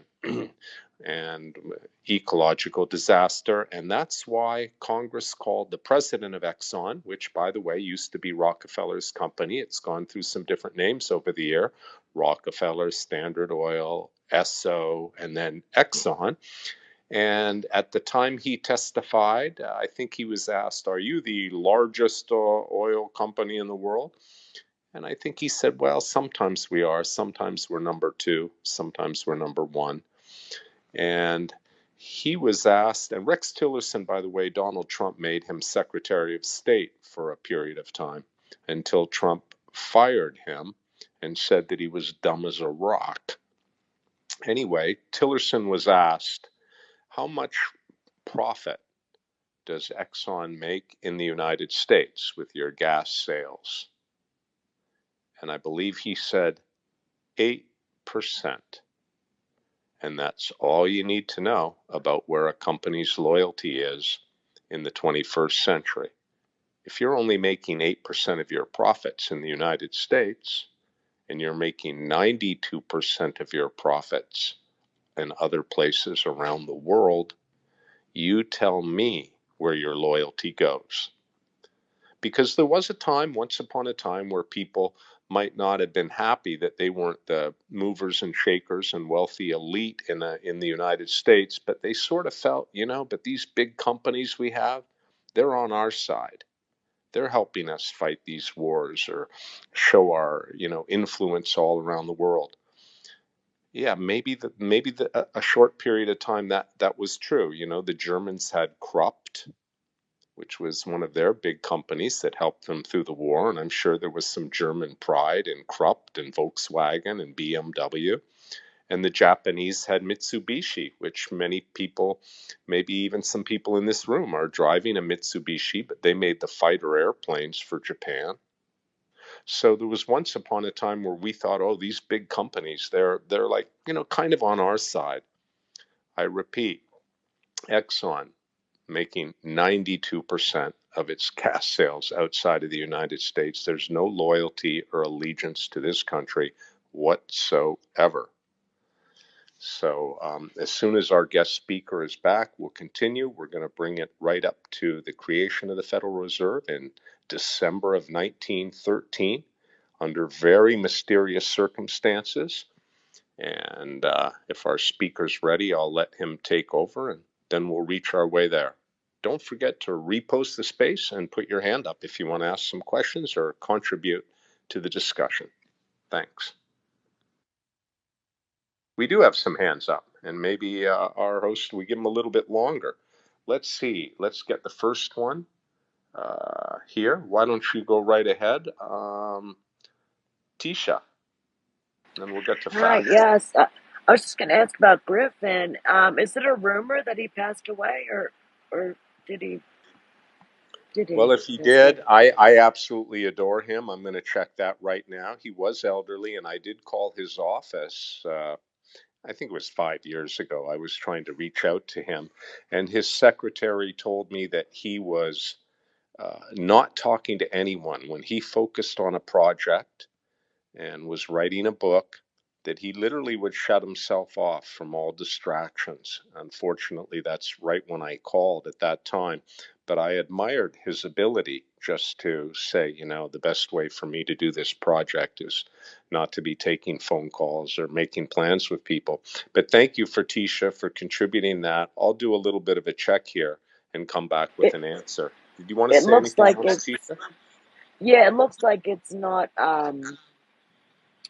listed on Wikipedia, but I thought I heard that on the news, but I might have been mistaken. Well, he is quite elderly, but I will say, in my own personal opinion, this is, you know, to call him a patriot, maybe that's an okay expression, but he was a terrific, kind man. He seemed very kind, at least in his presentations, with a sense of humor and with an incredible ability to do research and to share it in a way that we could understand.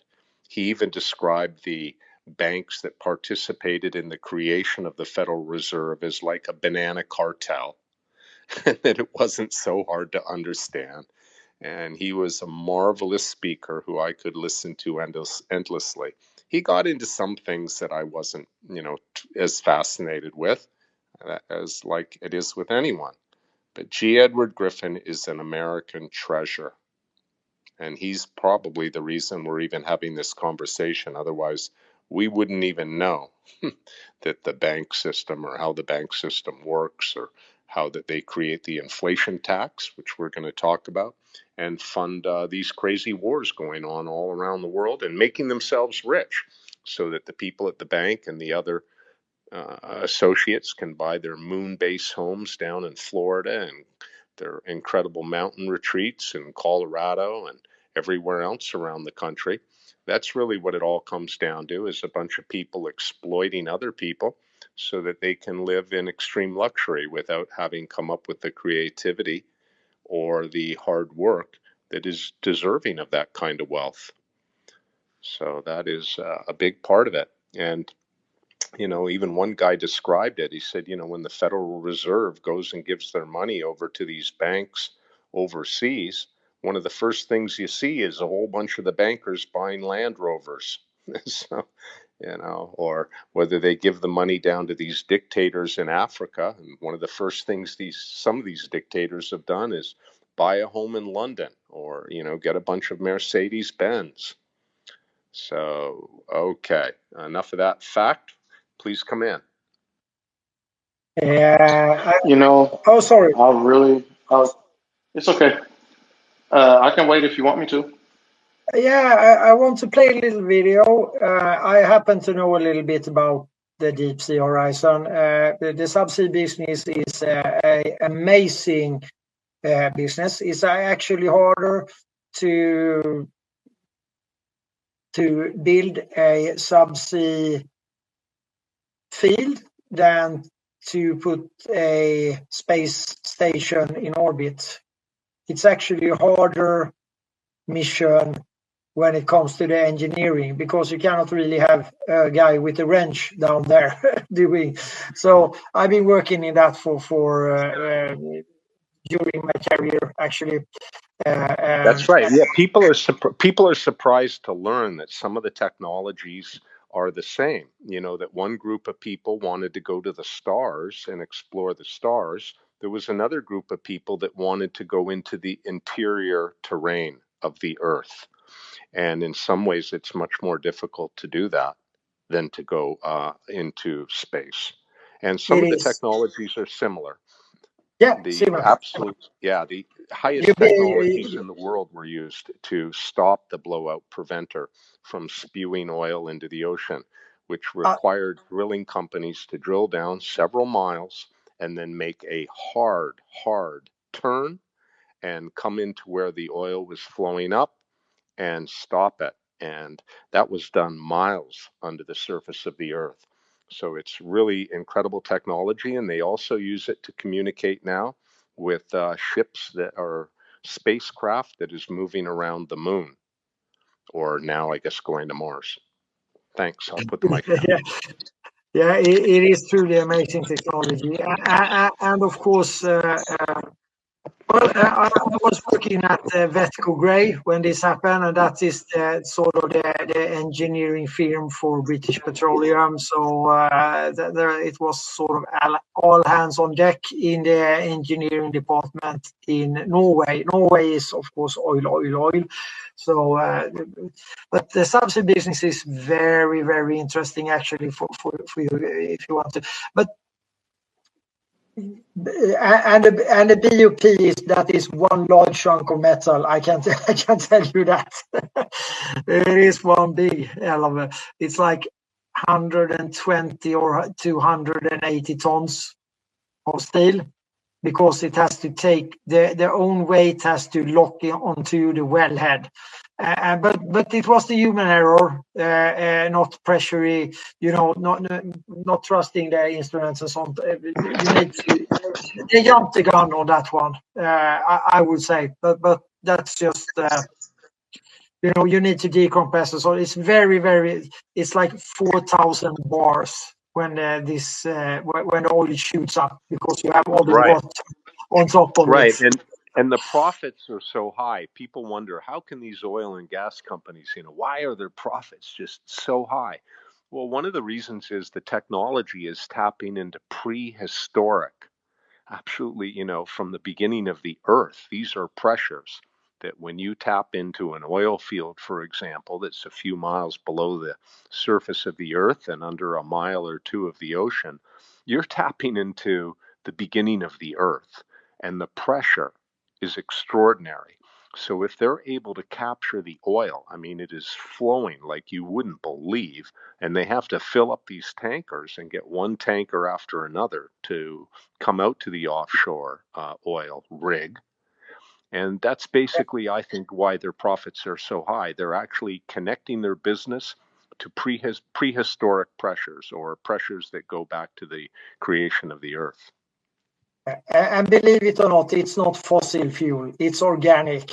It's like the compost in your yard, but on a larger scale and under other pressures and so on. So it's and it's not the sea. It's not the big.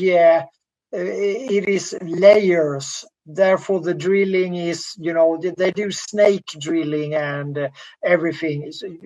It is like a couple of meters down to half a meter, where this in height, but they can be very large and so on. So it is an amazing world. There are quite a few things out on YouTube where that is educational. I think that you need to put pictures onto this one to get it. But as far as 2 miles, 3 kilometers, you go down and do these operations. And then you put the Christmas tree. When you have activated the well, you put the Christmas tree. But you actually do, like cement work and iron works, and you have data capacity down there. You have sort of cleaning. cleaning from sand and so on facilities. It's like a town without any inhabitants, more than the small ROV submarines that is moving around and doing some of the operations needed. You have fiber optics, you have hydraulics, you have like an umbilical cord, like up to the floating rig, way up, and that rig is like a half of a refinery, but it's not really wide. But really interesting stuff. But I want to play a video because this goes back to the Wallenberg family, to Ericsson. This is, and Obama as well. For some strange reason, after Deep Sea Horizon, I put it in a purple pill, but I will play just a short clip where he messes up big time. And why? Okay. And why they A are little doing? bit. Your line is rubber banding a little bit. I don't know if there's a router that you're able to be closer to, or what. Now, We can hear you, but it does rubber band a little bit. okay. Let's hope for better internet connection. I cannot do much about that actually. So, but I will try to play Carl Erik Svanberg, former Ericsson CEO. For some reason, Obama put him on the White House lawn to do this press conference. Reason unknown, very unusual, very unorthodox. Nobody really knows. But I will play this very, very quick clip for you guys to hear, because this was a true and true scandal, and he was kicked out of British Petroleum. And now he's spearheading the Swedish artificial intelligence project between the government and well, more or less Wallenbergs. They had the WASP. Okay. And if you're rubber banding after, we just ask you to step down out of the space and come back into the space. But let's see how we go forward, okay? Yeah, I will try to play it very quickly, and if it doesn't work, I jump out and jump in very quickly. We're interested. You don't need to rush it. Okay, here we go. Carl Erik Svanberg, not my favorite guy. Because he cares about the small people, and we care about the small people. I hear comments sometimes that large oil companies are greedy companies or don't care, but that is not the case in BP. We care about the small people. I would like to take this opportunity to apologize to the American people on behalf of all the employees in BP, many of whom are living on the Gulf Coast. And I do thank you for the patience that you have in this difficult time. Through our actions and commitments, we hope that over long term, that we will regain the trust that you have in us. So this guy, he says the small people like 3 times on the White House lawn. That was not very popular, I would say. Well, he is what he is, former Ericsson CEO. We were stunned at that point in time, and eventually he lost that position, but he's back again, so strange days, isn't it? Oh, we derailed this a little bit now, Laiwan. Getting into the subsea. I like it. You are rubber banding. If it isn't too much trouble, go down, No. wait a few seconds, and then come back in, okay? Because I think everybody, Wojtek, are you hearing the same thing? Has anybody else put your hand up if he's rubber banding for you? Maybe it's something on my hand. Yes, Yeah. not terribly, but I can notice that. Yeah, it has been fairly consistent for 3 or 4 minutes. So if you step down, we'll bring you back in, okay? Okay, I think he's gone down. And also, thanks to Tisha, she's put in, I hope it's in the purple pill, she put a photograph of the luxury kind of hotel where the Federal Reserve Charter was conceptualized. And it's actually an island off the east coast of the United States called Jekyll Island. How's that for choosing the right place? Okay, I'm going to bring our guest. Oh, he's already back in. So let's continue. Thank you. Hope that the rubber banding, I did a quick reboot here and so on. So I hope the rubber banding went away. Thank Sounds you. good now. Sounds good.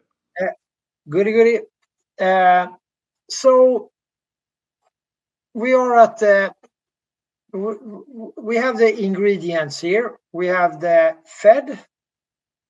We have the Bank for International Settlements. We have, after the war, the Bretton Woods. That will be very hard on the US about 80 years later, that is today. Am I calculating this right? Yeah, 80 years later, 1944. During these 80 years, the world population have quadrupled, and now we are back to the fertilizer again. We have been scared to death, or in generations, of the nuclear weapon, which was provided from the Wallenberg factory where Lise Meitner ended up. She had to leave the Kaiser Wilhelm Institute because she was a US. So she ended up, of course, at the Wallenberg. She is the one that provides the trigger, together with her cousin, actually, that also were working there, the trigger to the Manhattan Project to be able to do the Hiroshima and Nagasaki, which is very essential for the oligarchy. It has no war strategical meaning for the Pacific War. The Pacific War is already over when this happens. It's simply because Hirohito refuses to capitulate. And what we should know about Hirohito and his ancestors is that they are connected. Hirohito had to go to Sweden straight after his 18th birthday to receive his Seraphim Order. That is like, you could say, almost worse than a Nobel Prize, if I may say so. So, and the Mitsubishi engines and what you were talking about before, Live One, I will connect to that very quickly when it comes to the Japanese. Because the Japanese attack on Pearl Harbor is very well known. It is a false flag to get to swing the American opinion to send boots on the ground, because the Third Reich project have gone sideways, because that Stalin, who really didn't like the Swedish oligarchs, he knew what they were up to, he knew the Nobel family. He was actually in Baku when and St. Petersburg and so on, when the Nobel family were the dominating industrialists in Russia at that moment in time, in the very late 19th century, or actually also in the beginning of the 20th century. So he knew these guys. He knew what they were up to. He played along. He did his thing. He secretly manufactured the T-34 tanks, which actually was a game changer in the Second World War. Ironically enough, he did this in Ukraine, in the specific areas that are the Donetsk and the Luhansk regions, also the Kherson region, which will, which actually have still the Viking symbol, the Swedish 3 crowns and all of this, just the Kherson. It's very interconnected around the Ukraine with the blue and yellow. I can tell you that. So he secretly manufactures the T-34s there in a very rushed engineering steelworks. This is the steel region of Ukraine. So he moves millions of people there to do this particular job in hiding. So that's like a secret operation, but on a large scale. And this will change the outcome of the Second World War. That will drive possibly the Japanese to be, more or less ordered to do the Pearl Harbor thing, because military, it's not going to work. It has no impact. The modern warships are not there. They are moved away for some reason. So according to me, and the proof that has come later on will prove that. Another person that received in the 1950s, a little bit later on, also the Seraphim order out of the Swedish, is Mr. Sempil. He's, you could say that he's the role model for James Bond, more or less. This guy, together with some others, provides the engineering, the aircraft engine designs, the blueprints, and everything to the Japanese to build the carriers and the Mitsubishi aircrafts that will be on these carriers. Sempil gets off the hook. He can keep on doing this during the war. Winston will look the other way. This is very strange things, and there is very solid proofs that both FDR and Winston and these guys were in on it. So Pearl Harbor is a false flag to get American boots on the ground, because after Smedley Butler and all of this, of course, the American population were very, very reluctant to meddle or to die for in yet another war in Europe. So with that said, that's for another space. Anyways, I wanted to just to throw that into the fire.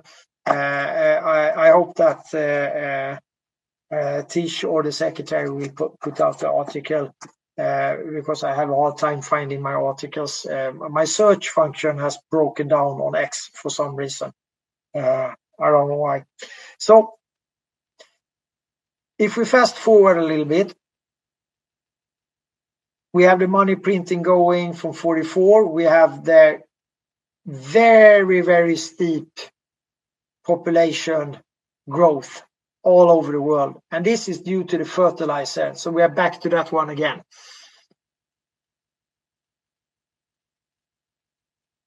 We have the Cold War coming up. They're more or less by Lise Meitner providing the Manhattan Project with ability, and Hirohito refusing to capitulate. And suddenly we have the fear of the nuclear weapon, which will be global. All the press is in on it. Everybody's doing it. So the military industrial complex goes full speed again. Straight after the war, they go full speed again. We have NASA, we have all the paperclip and all of this.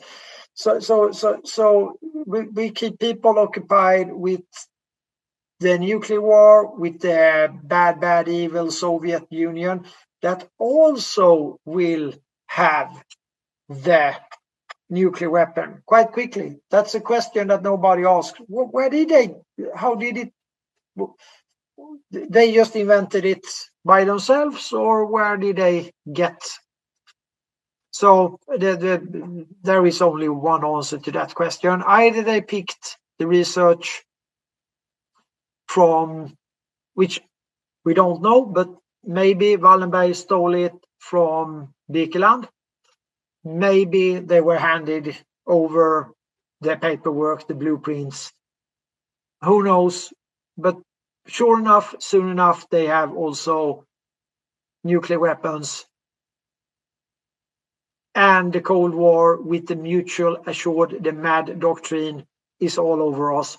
And the military industrial complex just goes warp speed, doing whatever they want, printing money from the Fed mainly. And in 1971, this comes to a halt because de Gaulle realizes that with all the money thrown into the military industrial complex, and especially the Vietnam War, which also contains a false flag with some Norwegians and other Nordics involved and with the torpedo boats and so on. So he realized that it doesn't add up. So he sends warships to the US to pick the French gold. And the Germans will do actually the same, I think, just following in the footsteps. This will force Nixon to get off the gold standard. That will force Kissinger to do a deal with the Saudis with the petrodollar. And now suddenly the printing presses can, in a still a fairly trustworthy condition, go even faster. And to keep the confidence of the American people in the hybrid Fed, in the privately issued dollar, of course they had to kill Kennedy in between. I forgot that. They had to kill Kennedy because he gave out the folk dollar. 4.6 billions he got out in circulation, and then he died. No, he didn't die. He was killed. And then we have, so he issued a treasury dollar 1-to-1 to the, he made it competition. That's one of the largest bank moves in the US history, I would say. And it didn't last many months. And Kennedy was gone. And between there, we had the nuclear crisis with the Cuba and so on. We had the Bay of Pigs fiasco, and Dulles, that is a friend of the Wallenbergs. The Dulles brothers defended the Wallenbergs both on Nuremberg trials and later on in the Bosch affair, where they got off the hook. The spokesman for the good side of the US, he said that, the emerging of the emerged Cold War were more beneficial for the Wallenbergs than their improved business ethics. And this is the Bosch affair. The trial is in the early 1950s, and the Dulles brothers are involved in this. They are not actually the ones that get them off the hook. There are several other players that get the Wallenbergs off the hook. They were shaky there because their bank were blacklisted by the US good guys, but they got off the hook and they just continued as per usual, and for really silly reason. One brother didn't know what the other brother was, just theatrical bullshit. So after Nixon releases the gold, they can start printing whatever, but they need to do it trustworthy. So therefore, they will increase the charge. So all trade, almost globally, are made in dollars, but the 3% that is taken from everybody else that will make a deal in dollar between countries, oil, gas, natural resources, whatever, that will keep this system floating. And also the increased world population will keep on, getting new debt slaves and creating more debt that is, trustworthy in the eye of the American public. But that has come to an end. And of course, these last years, during both administrations, have been crazy. But as far as I know, the 11th of March, I would like to have it the 12th of March, depending on what time zone you are in with regards of Ivar Krieger's death day, or when he allegedly killed himself in one of the world's most strangest suicides in 1932. This year, the 11th of March, they closed the, well, in people's mouth, the Fed bank emergency, where the owners of Fed have been feeding off the Fed to keep the private banking going. So now we are on shaky grounds when it comes to the US banking, I would say, because that one is closed. And what will happen now? I don't know, but we have the BRICS coming up and releasing their payment system, which is outside the SWIFT system, in October prior to the elections. So this is the situation we are in right now. I will rest my case there. I think we have gone through this. I would have liked to dive in more to the Jackson era, the free banking and all of this, and to André Oscar Wallenberg being there and so on. But it's better we keep it short and simple, because everybody has been listening for so long time now that anyways, We have a rest my question case. from Kimberly. Kimberly, if you have a brief question, please ask it. Contribution. No, I don't have a question. I have a statement, or at least something to ponder. At least in the United States, the land here is owned by the people. So when we're born on the land and soil of one of the 50 states, you're a part owner. So all of the natural resources that come out of the land, that creates a credit. That ExxonMobil has to buy that oil or natural gas or whatever resource they pull out of the ground from us. And then they can sell it, right? But they haven't been buying it from us. And that creates something that's called a mutual offset credit exchange. They owe us for the oil they got out of the ground. We owe them for the oil we're going to, or the end product that we're going to use to heat our homes or drive our cars or build plastics, whatever. So this idea of the global banks, the world banks, the Bank for International Settlements, all the different banking institutions are built on fraud. What is the fraud? The Federal Reserve, one, has been bankrupt since 2009, and there's only one Federal Reserve branch left, and that's in New York. Number two, the Federal Reserve, because they could not coin money, they printed script. So the Federal Reserve note is military script, and the United States dollar is commercial script. And that's been the world reserve currency, commercial script. But it's based on slavery, which is outlawed and illegal everywhere in the world since 1926. Federal Reserve notes based on peonage, indentured servitude. When you go into a position of indentured servitude,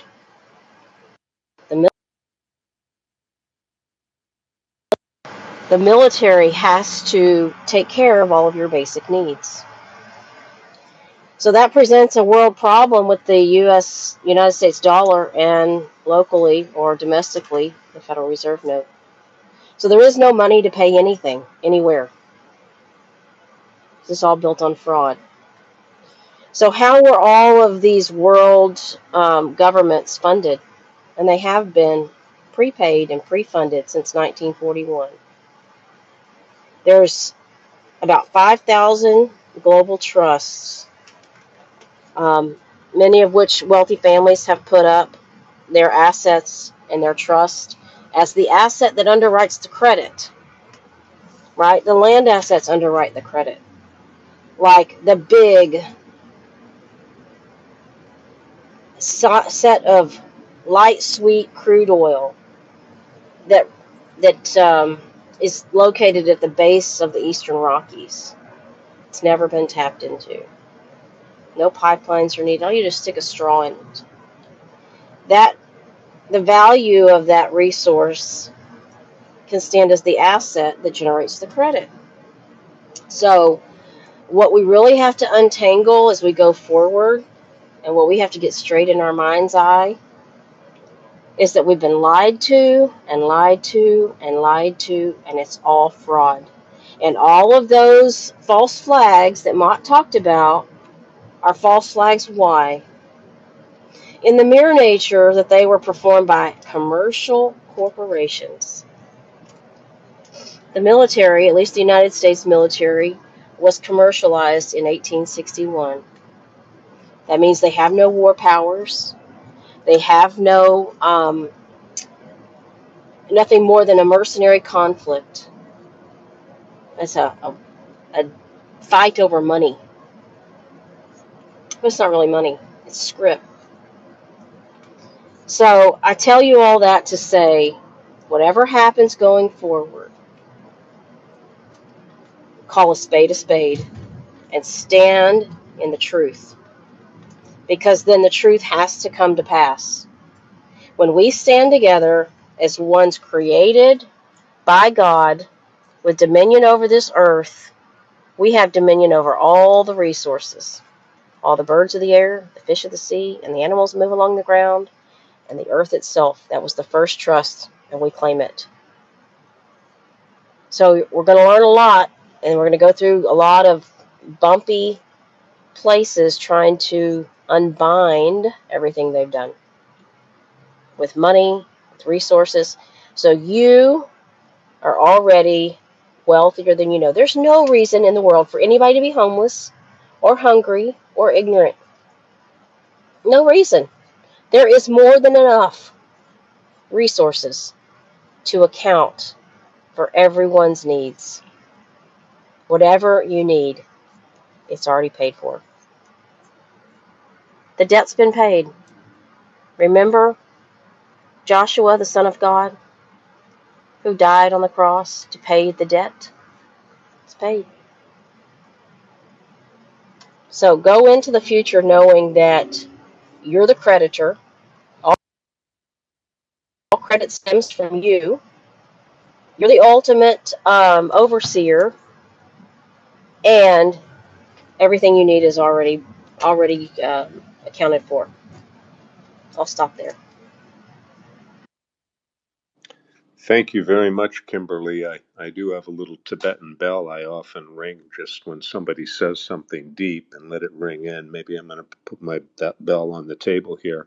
But thank you. Yeah, and that also relates to, by the way, with the National Allergy and NIAID, National Infectious Allergies and Disease. Anyway, Dr. Fauci's, where they took taxpayer money and created all kinds of different drugs, and some of the scientists made hundreds of millions of dollars. I heard 700 million. But how did they do that research? They did it originally with taxpayer dollars, but they were able to get individual patents. I'm sorry to go off track there. Let's get back to the Federal Reserve. You were on point. Yeah, the Federal Reserve has been described as a singular act. If we were to fully analyze it and replace it with something better, a singular act which could turn hell into heaven. And the very beginning of that is to have the Federal Reserve audited. And I'm going to be bringing in, hopefully in a few minutes, a person who is running a very strong campaign here in New York, running for the U.S. Senate.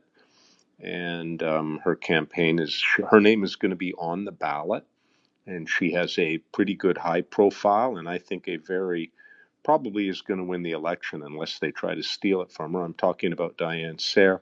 Maybe she'll be able to come in a few minutes and just speak briefly on that. She's very intelligent, and she fully supports an Audit the Fed bill. Ron Paul tried to bring it in several times. Also, his son has been reintroducing it into the Senate. The other senators won't go for it. They won't allow that to happen. So we need more of them to do that. Auditing the Fed is the first step. Let's see where they're giving the money. Let the public have the conversation about whether they're okay. Let's understand a little bit more the inflation tax, which just very briefly, when you print up a tremendous amount of money and give it to people and just print it up out of thin air, that will create inflation. So they call it an inflation tax. But let's get back to our host, okay? And let's bring this up. I guess we have been running the space for 3 hours, which I'm glad we have been, and I am going to listen to it all again later. But we're going to bring this up. We've sort of skipped over an important area, like 1800 to 1913. But definitely I'll be able to jump in when we get to 1913, and I'm sure other people will too, which is when the Federal Reserve Bank was actually created and chartered. Let's go back to our guest. Well, thank you.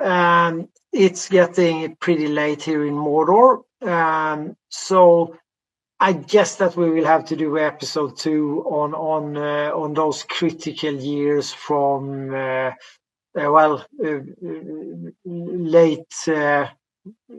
1900th century and or almost actually a little bit before that, so we can cover Andrew Jackson and all of these amazing stories when the US are fighting to be able to create some kind of a banking system that will not be connected to Oxenstierna's central banking.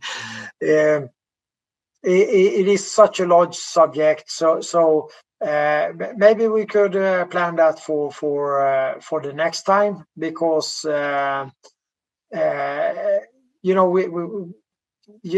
had a speaker or two on that, and that would be tremendously great to revisit that era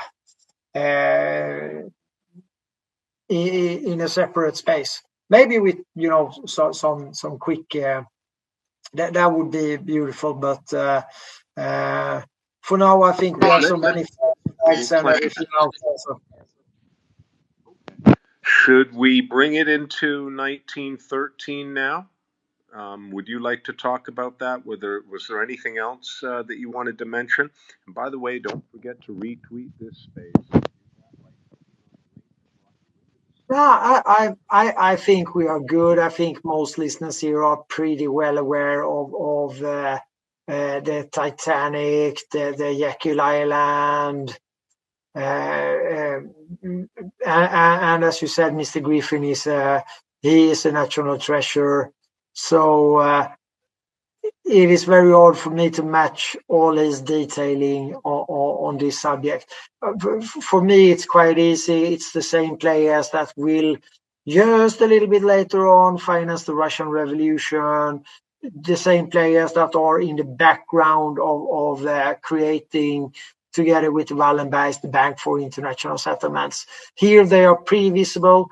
It's pretty much the same guys doing this, and they will be in the American IG and so on.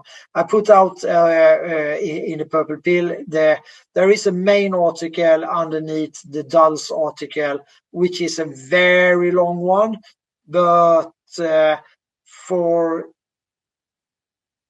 any of the listeners that like to read about this, there is a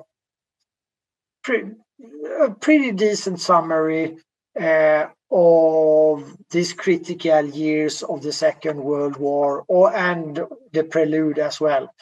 I am not so well read on all of the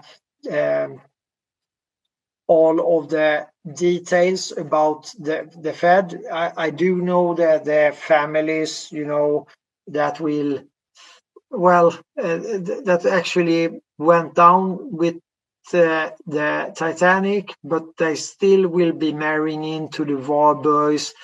And so this is quite strange, but there will be quite a lot of marriages and so on taking part after that. And just as a fun note, the Epstein Island was owned by, which family was it? Not the Astors, but was it the Guggenheim? No. Which one is left? I'm drawing a blank here. It's getting late. Which family was it more that was out of business after Titanic? You gotta help me out here, live one. I'd just be leaning on AI. I'm sorry. And I just canceled my subscription to OpenAI, Sam Altman, so I'll never use that again. Totally biased, by the way. But let me see if Grok has it. I have it in a second here. Actually, I made a pretty decent video about it. I just Guggenheim or John Astor? No, not Astor. The third one. That's the ones that I nailed as well, but I forget the third family. They were actually the owners of Epstein Island, of the island. The Strausses? Yeah, the Strauss family, exactly. Which is kind of what I'd like to ask, by the way, just for your own opinion. I mean, we do talk about great industrialists and inventors, but do you believe, that in some aspects, some of these companies have provided us with essential services and have done great inventive, creative work? It isn't as if everything about them might be wrong, but once they start exploiting people, then they really deserve not to be in business. But do you think that there's some truth to what I'm saying? Yeah, of course, but one of the things with having the to be able to listening in to almost everybody, taking control of the universities, of the school system and so on, playing this long game.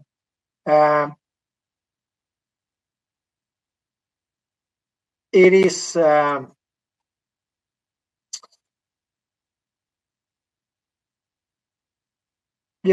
they play the long game, and mainly they don't seem to care so much about the populations, so to speak, when it comes to natural resources and so forth and so on. That doesn't mean that some of these families may change. This is what we are sort of saying about the Wallenberg families, that these generations that inherited this ever expanding debt system with the Fed and with the IMF and the Bank for International Settlements as the big ones, so to speak. They might have realized, or actually, they have all the information. They started out with quantum computers like in the 80s, so I think they pretty much know where we are going, and maybe, hopefully, this is playing out now to not be even worse, more nefarious system than the last one. I think this agenda, that was 2021 and then 2030 and then 2050. I think it's that they have just moved the goalpost, and I think it will look quite different in a quite near future, and for the better. I'd like to add something. You mentioned academic in there. By the way, tomorrow I'm going to be interviewing Dr. Shiva Ayyadurai. He's an MIT PhD who also is a presidential candidate and the inventor of email. He's extremely controversial, with people saying he is not the inventor of email. However, Dr. Shiva was on the cover of Time magazine for that. So that's another interesting conversation. And there even is a question of whether he's eligible to be a candidate. So he definitely is the candidate that is the most on fire, Dr. Shiva Ayyadurai. But he brought it to my attention that in Eisenhower's farewell speech, he warned Americans about the military-industrial complex, right? But in the earlier And draft, academia. And and academia. let me finish. In the Yep. earlier draft of his speech, it included the word academic. He meant to, in his earlier draft, he was going to warn Americans about the military academic industrial complex, which is what Dr. Shiva talks about all the time, how MIT and Harvard and Princeton, where Albert Einstein ended up living the remainder of his life, how these incredible institutions have been co-opted and taken over by the military-industrial complex. And that is something that Dr. Shiva gets into with quite a lot of detail. And so I just mentioned it because you mentioned academic as well. Yeah, So why don't there you it is. take the floor? Finish any way you want. I think you were going to maybe play that recording of Ron Paul talking about Yes, I have it how up. Bernie Uh, Sanders uh, stabbed us in the back. Yep, I will do so since we went there as well. So absolutely, it's so important to recognize. I love Ron Paul. I've been listening to his the video clips of him in Congress and in Senate or whatever, and he is really, I really love that guy. I do. He's very clear-minded. He's, he probably knows his Tolkien as well, don't you think? I'll tell you something about Ron Paul. I worked for him. I've met him a couple of times. I worked for the lawyers for Ron Paul.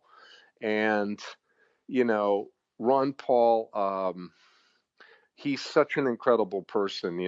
When he was asked to kind of summarize everything, his philosophy and what it was he was trying to do, he said, "We're just trying to come up with a way that we all get along."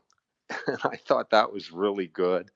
And Ron Paul also didn't hesitate to tell people he was a politician. And actually, he is a medical doctor too, by the way. And he also was the strongest anti-war candidate I've ever encountered in my whole life. And he served 5 years in the United States Air Force. But Ron Paul didn't hesitate to tell people, "I'm a politician." Whereas so many politicians say, "I'm not really a politician, I'm a businessman. You need a businessman with administrative skills." That's not the way Ron Paul talked. He said, "I'm a politician now. Look at my record." Okay, that's the way it was with Ron Paul. And in his 12 terms of Congress, he never once voted for a tax on the American people. Not too bad, right? Not too bad at all. He left us with a sterling record. And Not a bit surprised at the yeah, we could do a lot of spaces on him. But we're going to hear him, aren't we? And we'll hear what he had to say. A lot Yes, of people think Bernie Sanders is a big hero. He sure isn't for me. And here you'll get to hear why right now. it is coming up. And 1, 2, 3, here we go. Not a bit surprised that the Federal Reserve got to the Senate. I had expected Bernie Sanders to offer 604, which was the same as 1207, which is the Audit the Fed bill. And at the last minute, he switched it and watered it down. And really, it adds nothing. It's a possibility that it even makes the current conditions worse. This is essentially the bill plus more of the bill we beat in the House Financial Committee, the Mel Watts bill. So, but this is so disappointing to me that this happened, especially since for months now I've worked with Bernie on this, and he introduced the bill in our language, which was 1207. But as we speak, this is Thursday night. They are working on this on the Senate floor, and we need to get as many messages possible to any senator you can think of, especially to Bernie Sanders' office, that we don't want this version. We want a true audit of the Fed. We need to know what the Open Market Committee does, and we need to know what they're doing overseas with the agreements with central banks and financial institutions and other governments. And in this bill that is being offered, that amendment is being offered now does not include this. So I am sure that Senator DeMint is working on this and may come up with an alternative.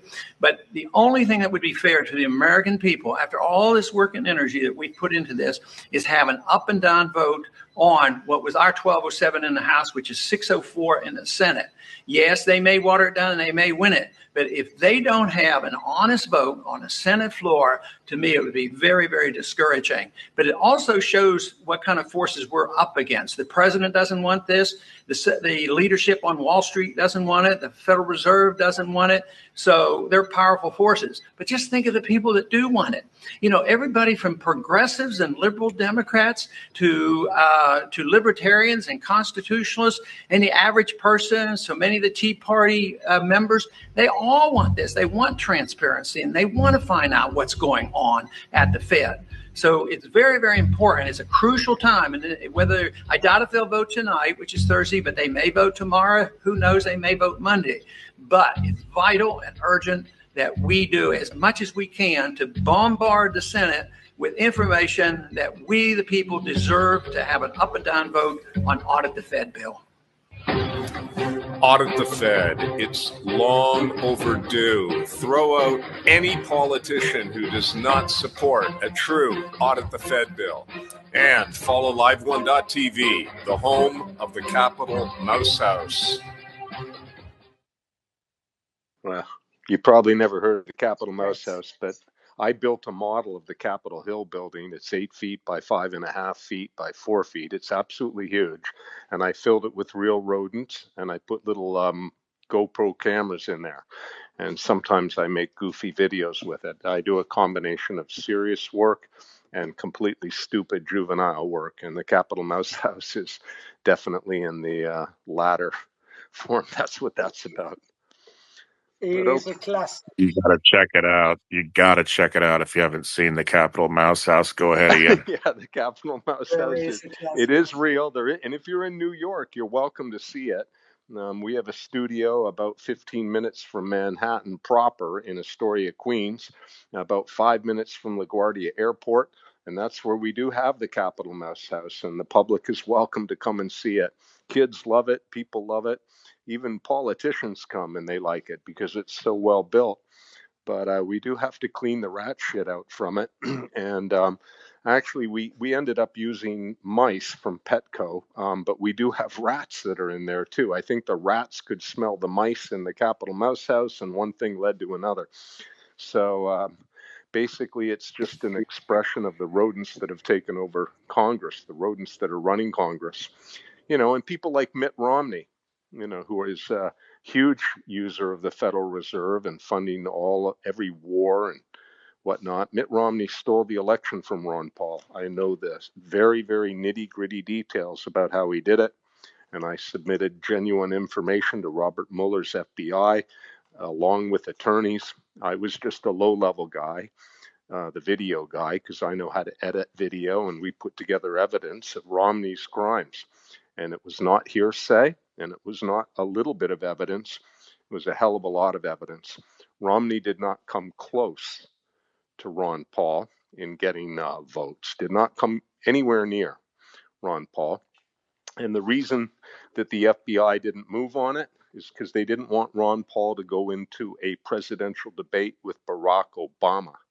They just didn't want that to happen. And it's the presidential debates when most people make their decision. This silly little debate that Biden had with Trump, and who even knows who's going to do, whether they'll even do another one. That's not the way it's supposed to be. Sometime early on in the fall, there are supposed to be a series of presidential debates between the 2 or even 3 primary candidates. And it never happens anymore. But that's what the elites were fearing the most, was Ron Paul in a genuine presidential debate with Barack Obama. Because as popular as Obama was, after you watched Ron Paul talk, people people sometimes had tears in their eyes. It was deeply moving. And he also had the support of active military. You can do a little homework on your own if you want, but active military personnel donated more money to Ron Paul's campaign in 2012 than all the other candidates, including the sitting president, combined. And they don't have much money.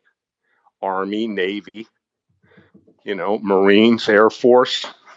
The number one group that contributed to Ron Paul in 2012, the main guy who brought Audit the Fed and the Federal Reserve to everybody's attention, was Ron Paul. The main group that donated to his 2012 campaign as a group wasn't Wall Street, it was the United States Army.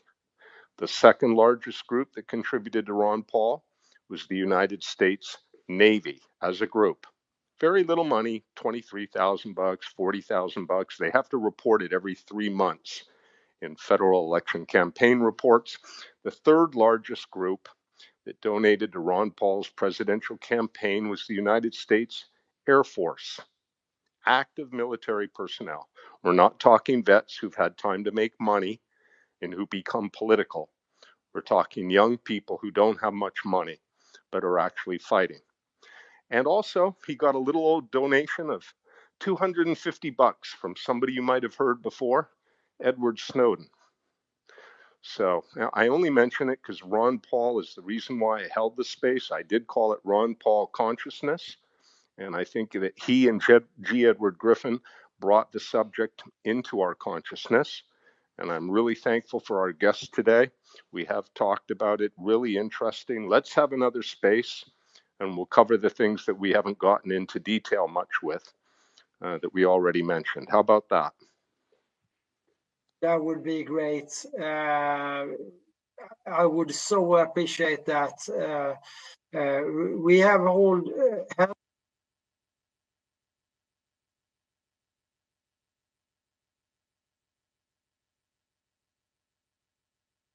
we have held about a year ago. We did actually a series of spaces with different speakers on the American banking history specifically.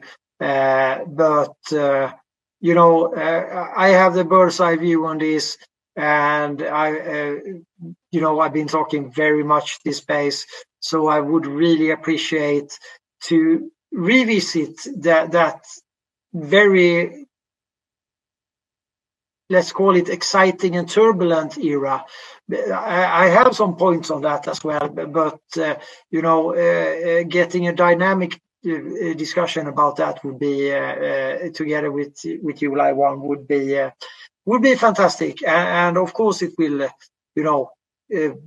end up with Ron Paul and what is happening these recent years. So I think that is very important. Yeah, that'd be great. If anybody wants to, by the way, let me add something. I mentioned those figures there, and if anybody wants to verify what I was talking about active military support for Ron Paul, do an internet search. Use Google, even though Google is definitely part of Mordor these days and really should be, the company should be tossed in the garbage. They do have a superior search engine. So use Google, never use Yahoo. Yahoo just isn't equipped to do a proper search. So do a Google search and put in Ron Paul 2012 troop support. Now they're used, and then go to images so that you can look at charts and graphs. There used to be, around the election of 2012 for a couple of years, dozens and dozens of different charts on it. Now there are a few, but you'll be able to find them pretty quickly. Like I just said, in that presidential election, Ron Paul received more donations from active military than all of the other candidates, including the sitting president, combined. And meanwhile, the media told you that he was the underdog, that he was kooky, that he wrote racist newsletters, and that he didn't support the poor. If those things were true, or I had indication to believe they were true, I wouldn't have lifted a finger for him. I wouldn't have lifted a finger for him. Anyway, he left us a sterling record. And people say, why doesn't he get back into politics? Well, he's very elderly now, and he has 19 grandchildren and 5 children, 3 of whom are doctors, one who's a senator. He's still married to his high school sweetheart, Carol. Unfortunately, he had a stroke on the air when he was doing one of his videos a couple of years ago, but he's better now. And he's a little bit slower and a little bit crusty to listen to. I know some people think he's very boring. It's not always easy to listen to him, but I'm very thankful for his contributions, and I've spent probably more than 100 hours listening to Ron Paul, at least. But it's not everybody's cup of tea. You know, you got to balance that with something. Maybe some of Eddie Van Halen's guitar work, or Jimi Hendrix's guitar work, or something really wild and crazy, because it is serious business. But like you said, he has a very good mind, and it explains things in fantastic. He has fantastic way of making language work. Words and swords. That's the way it goes. I find it. I would say. I will just throw it out there. I would say, without no doubts, that especially the Air Force contributing to Ron Paul in 2012. I would say that all of those guys and girls who have not left the Air Force, they are probably on the new branch called Space Force. I would say. Because with that mindset, you probably end up there. But that's just that's just a qualified guess. But let's hope that the X-37Bs and the Space Force are doing their thing, and they are doing it correctly. I would say so, but we are living in crazy times. So, but everything indicates that they are doing what they are supposed to do, and that is a good thing. I won't touch that one, but I do hope you're right. Would anybody else like to say anything before we close this space off? And I will mention a couple of things we have going. Zen Satori, please take the mic. Yes, I was in your space, Ian. I think it was a week ago. No, it was a few days ago. You had Dr. Ian or Dr. Richard Fleming in, who is a PhD lawyer, a doctor, like very, very intelligent. And he is collecting addresses of local DAs that are running to get the lawsuits going and the COVID-19 lawsuits. And I sent you a DA. I was just from Texas. I was wondering if you got that Thank you and very could much. comment And on it's that. worth mentioning. That's right. I'll briefly try and say I've been working for 2 years now with Dr. Richard M. Fleming. He's highly credentialed. He's a PhD scientist. He's a medical doctor and an attorney. And he wrote the book, Is COVID-19 a Bioweapon? A Scientific and Forensic Investigation, where he gets into the fact that it isn't just Fauci or Dr. Barrick and Dr. Daszak at EcoHealth Alliance. Those people definitely, according to his research, when you look at it, are guilty as hell. Okay, they're guilty as hell. However, they are really scapegoats. The Department of Defense has been engaging in this type of research, illegal research, not only because we have international conventions, treaty agreements, but also because Congress passed laws about building biological weapons. It's Title 18, Section 175. Okay, you can't enhance a dangerous pathogen. It's illegal to do so. So I've been working with him for a couple of years now, And I did a program here in New York where I took Dr. Fleming's evidence, because he doesn't write a book that's a bunch of personal opinions. His book has the orders that were given by the Department of Defense and the instructions that were given by EcoHealth Alliance to the Wuhan lab. And so it's an evidentiary folder. You know, he's ready for the courtroom. He's an attorney. And I presented that to 4 district attorneys in New York, asking them to conduct an investigation into the origins of the pandemic. Somebody might say, why would you bring that to a district attorney? They're not even a federal agency. Well, here's the answer. The FBI isn't investigating it. They did make an investigation, but it was not shared with the public. They only made a statement. The statement is they think that it most likely was the result of a lab leak. And the Department of Energy did the same one. They did an investigation and came to the same conclusion, but they won't release the investigation to the public. Also, the CIA conducted an investigation, but they didn't release it to the public, but a whistleblower did. And the CIA also came to the same conclusion. If it's likely the result of a lab leak, whether it's intentional or accidental, an attorney thinks of the word liability. And that's why attorneys all over the country are trying to put together lawsuits for victims and families who lost deceased family members in civil courts, which typically seek a financial remuneration. Dr. Fleming is not interested in a civil suit and getting money. He's interested in a criminal trial to redeem all the doctors who had their reputations trashed when federal authorities walked over them, and the public lost their trust in doctors, and also for the victims who don't have any voice right now. So really the FBI or an attorney general or the Department of Justice should have taken on this investigation a long time ago, but none of them are doing it because the US government has been doing this for decades, even though we say we don't.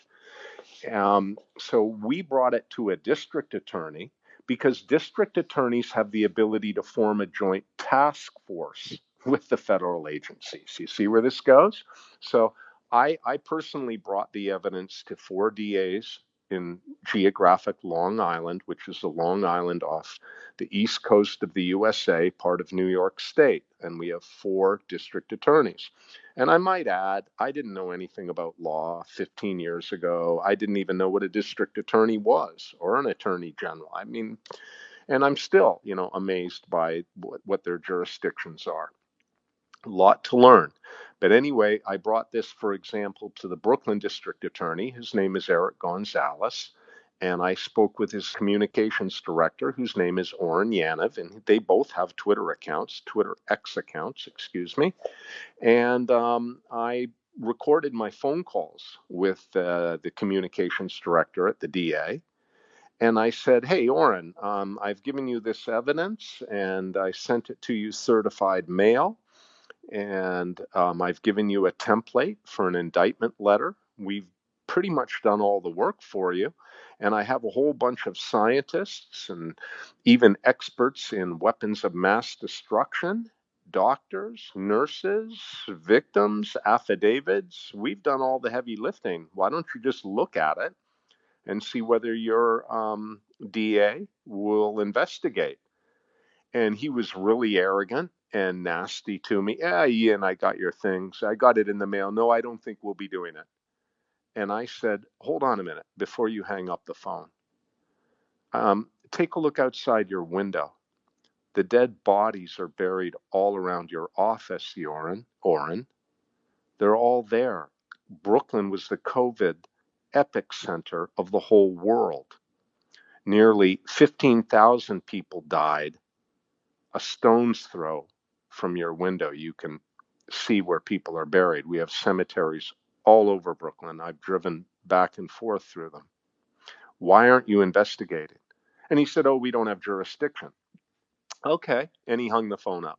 And I've put that earlier on somewhere last year. It's one of my posts, the phone call with the Brooklyn DA. And so then I contacted who makes the jurisdiction. Well, the jurisdiction is made by the New York State Senate. And I contacted their legal counsel, and they got back to me. It's absolutely the jurisdiction of the Brooklyn District Attorney to investigate anything that is recognized as a crime by the courts in the same county. And Brooklyn happens to be in a county called Kings County. And so they definitely investigate manslaughter and murder and many other crimes that were involved here. So we had a real problem, and I talked to Dr. Fleming. I said, how come these DAs don't want to do it? They don't want to even look at it. And we realized a few things. Number one, attorneys don't have a scientific background, and that makes them uncomfortable sitting around with somebody who knows more than they do. They're the legal experts, but they don't know anything about MRA.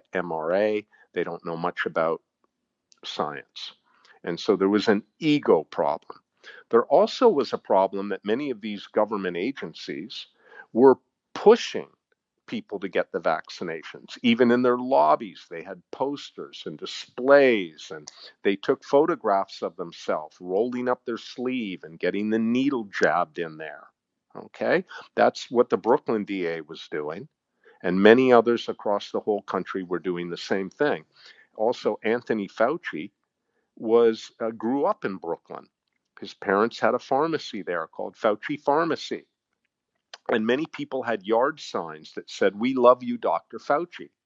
So we realized that we're not getting anywhere. And these agencies don't like to be told what to do. They have limited resources.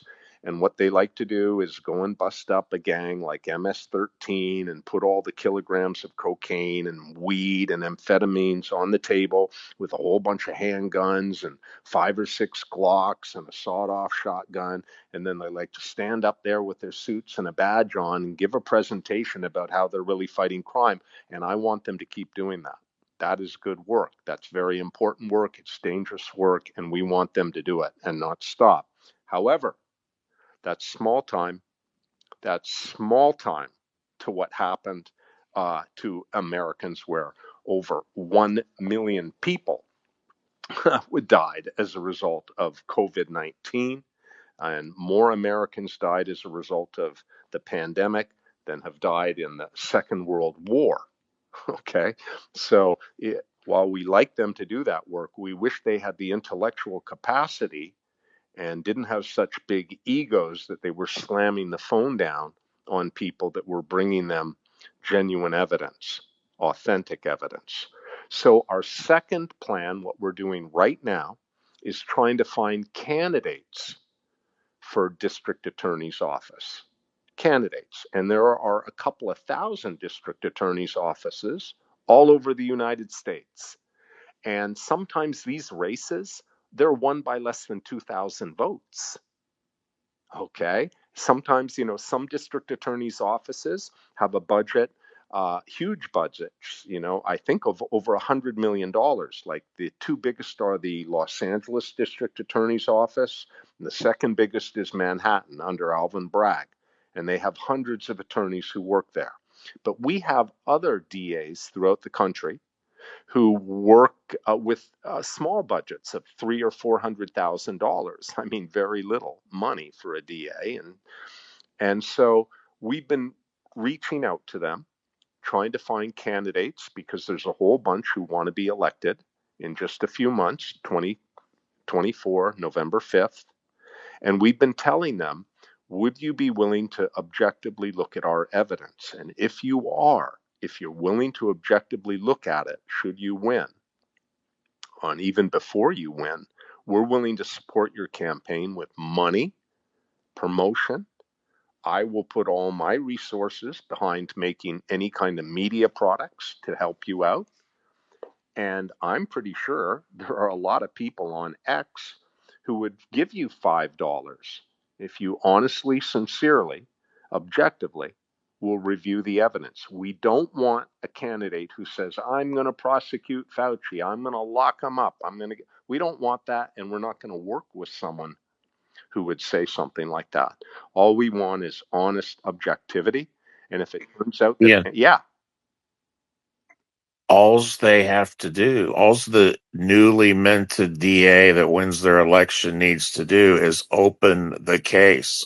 And Dr. Richard Fleming has all the evidence. He's written 27 books and he's an attorney, yeah, right? and the DA is going to look like a rock star, become an American hero in history, and is probably going to become very wealthy as a result of the movies that are made on it. And this is the only thing that's going to stop Big Pharma. Even if they get a $500 or a $1 billion civil fine, it won't stop them for 1 second. And by the way, they have already tasted the blood on how much money they can make and how much money they made. They have full plans to cede authority over to the WHO. The United States will cede full authority. Biden's already made an agreement with the WHO. And they're going to be coming up with another type of vaccine that you have to have. And little by little, they'll force it into every school and every federal agency. Okay. And anyone who doesn't think so, I hope you're right and I'm wrong. But it's already, the writing is on the wall. And the only thing that's going to stop them will be if somebody is put in jail. And Dr. Fleming believes that Fauci should be in jail for life or even executed. However, both he and I both will say, if in a fair court hearing, it turns out Dr. Fauci actually is a good guy, then we rest our case and we go home. And that's the end of it, because he really hasn't had a chance to defend himself properly. I thought Rand Paul did a fantastic job in that Q&A, and he got Fauci to lie, and that's why Fauci got 2 criminal referrals as a result of the testimony that he gave in Congress. But that's not fair. All right. He needs a full courtroom where he can defend himself properly. And we may find out that actually, he didn't do anything wrong. It doesn't look like that, folks. And that's why we're working so hard. So lastly, I'm sorry to talk so long. If anybody in this space wants to help out, take out 20 minutes of your time and do a search and find us some candidates for district attorney's office in your locale, in your county, and DM them to me. People have been doing that. Zen Satori just sent me a woman who provided me with some DAs. I've been talking to DAs in Colorado.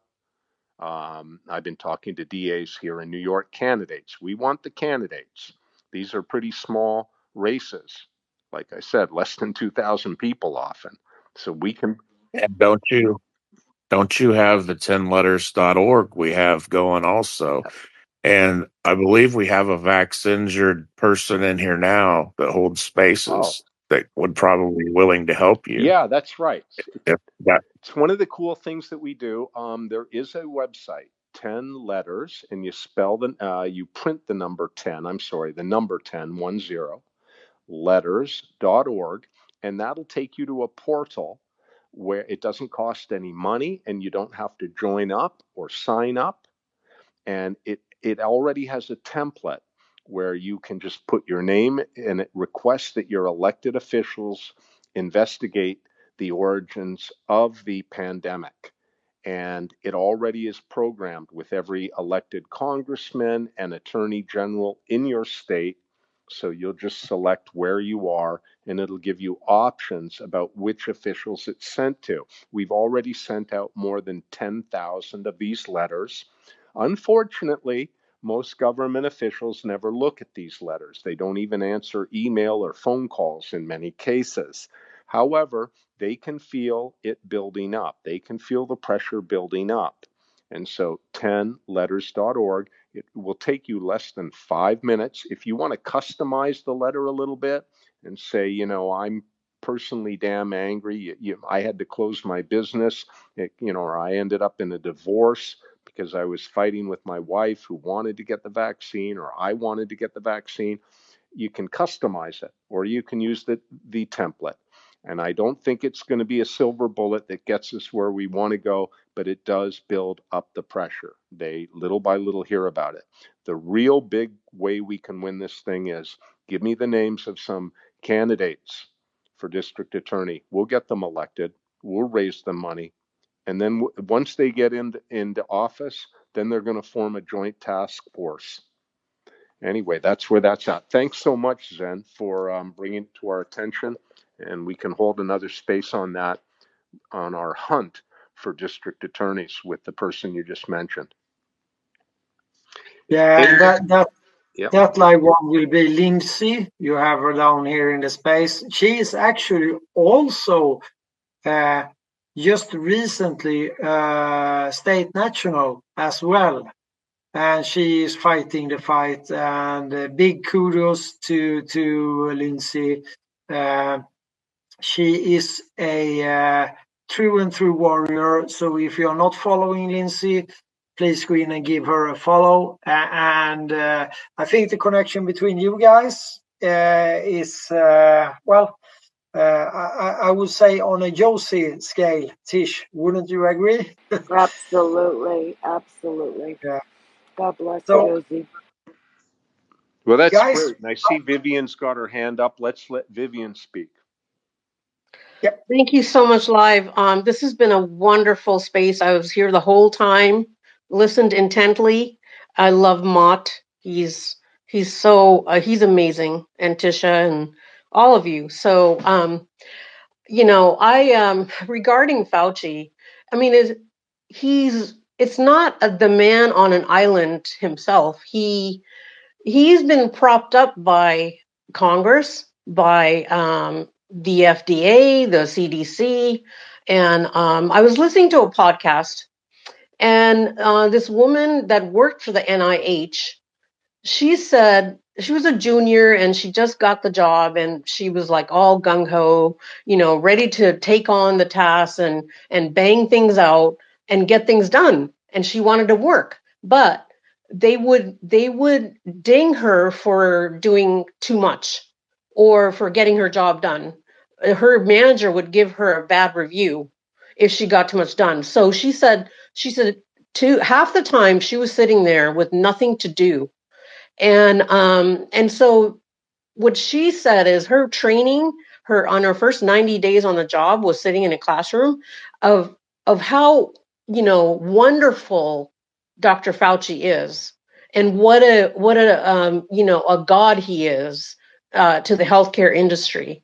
And that was the gist of her training class at the NIH. So and this is a young woman, by the way. So obviously she was very disheartened. But, again, Fauci is not a man to himself. It's a whole big world of pharma and paying off all these agencies. And we talked about, you guys talked about how rich the pharma industry has gotten over the vaccines. Well, you know what? The vaccines were free to the consumer, to the patient.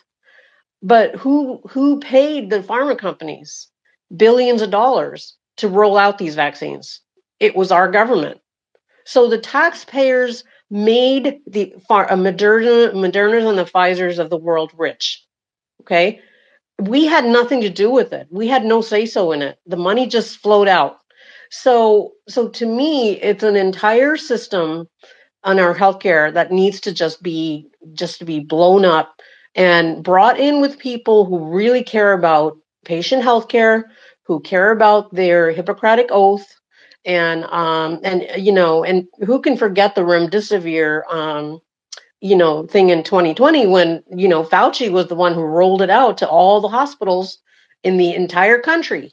And nobody knew that remdesivir failed like 10 clinical trials beforehand. But Fauci was so much in bed with Gilead Sciences at the time, and he had to get this drug out no matter what. But in the meantime, he was prohibiting monoclonal antibodies from being used on patients.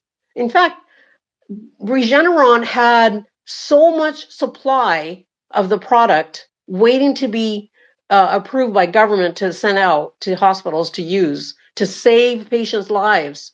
And what did Joe Biden do?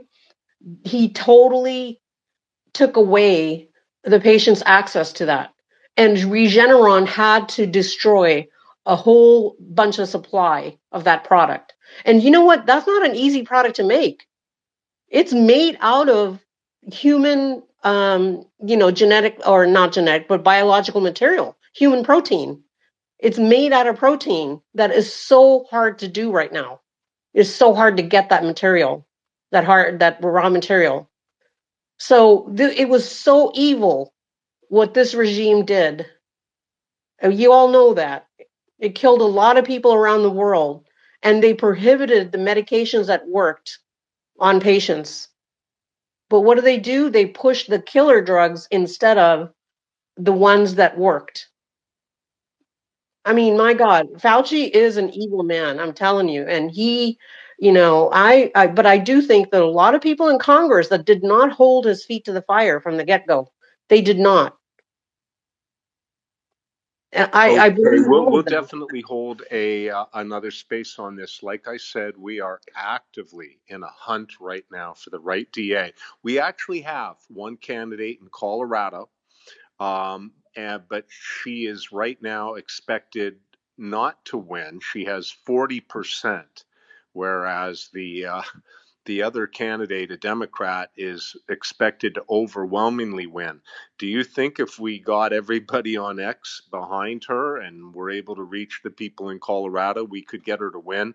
She actually, I could read you her email right now, and she's highly qualified. And I'll read you her email. And we do have Lindsay in the space, so maybe Lindsay will host a space with us where we are in our hunt for a district attorney. I'm into what's called actionable information, actionable intelligence, and that's the name of the game. Those are the type of projects usually we do here when we're not taking care of the mice inside the Capitol Mouse House. Let me read to you my correspondence here with this district attorney so you can see what this is really like. I'd like to tell you her name. It's not a big secret, but well, maybe I will tell you her name. Her name is Carol Chambers. And I wrote her a letter, and I spoke to one of her associates and said, we'd like to get behind you if you'd be willing to take a look at this material. Here is her email to me from 2 days ago. I thought, what a tremendously nice woman. She said, Mr. Carpenter, thank you for your interest in my campaign. I was elected the district attorney in the 18th Judicial District from 2005 to 2013. But as you may know, this judicial district has now been revised in such a way to lean strongly to the left. The prospects of a Republican winning are so slim that no one else wanted to run, including the incumbent Republican. My interest in running is largely based on the opportunity to share some ideas about criminal justice reform as I talk to people throughout the country. Realistically, I have to suggest that your resources could be put to better use helping someone else in a tighter race. I appreciate the thought, but I also understand the jurisdiction. No Republican DA has won this county in the last 16 years. I will try, of course, but I would hate to use your time and money where they could make all the difference somewhere else. Thank you again, Carol Chambers. I mean, when I read that, I was like, we gotta get behind this person. But however, she may be right. We might be able to find somebody in a tighter race. And like I said, we've already done the heavy work. They are going to be an American hero, a rock star, quite wealthy. We're going to make sure they get some massive security too while they're doing this. And they have the authority to bring in a joint task force, which brings in the big federal agencies. That's where that lies. So, okay, we'll bring that forward. Tisha, please take the mic. While we're on the topic, I just wanted to bring up Dallas Buyers Club is about Dr. Fauci giving all these young men AZT.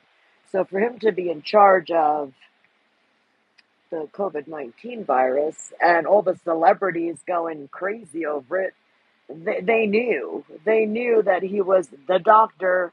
Not really, they didn't never said his name, but the man in charge is saying we need to give all these young men AZT, which was killing them. So just wanted to bring up that fact. Yeah, well, If you haven't seen it, I got the it's a factual vaccine movie. too, like a jackass, and believe me, I'm paying the price for it. Okay, but I thought, oh God, people told me, your mom is very elderly, and you got to do this to be able to visit with your mom. And so that's why I thought, okay, I'll be able to blow off this vaccine. But I wasn't able to blow it off, and I'm so damn goddamn angry that I took it. And I have a few friends who didn't, and I admire them so much for not doing it.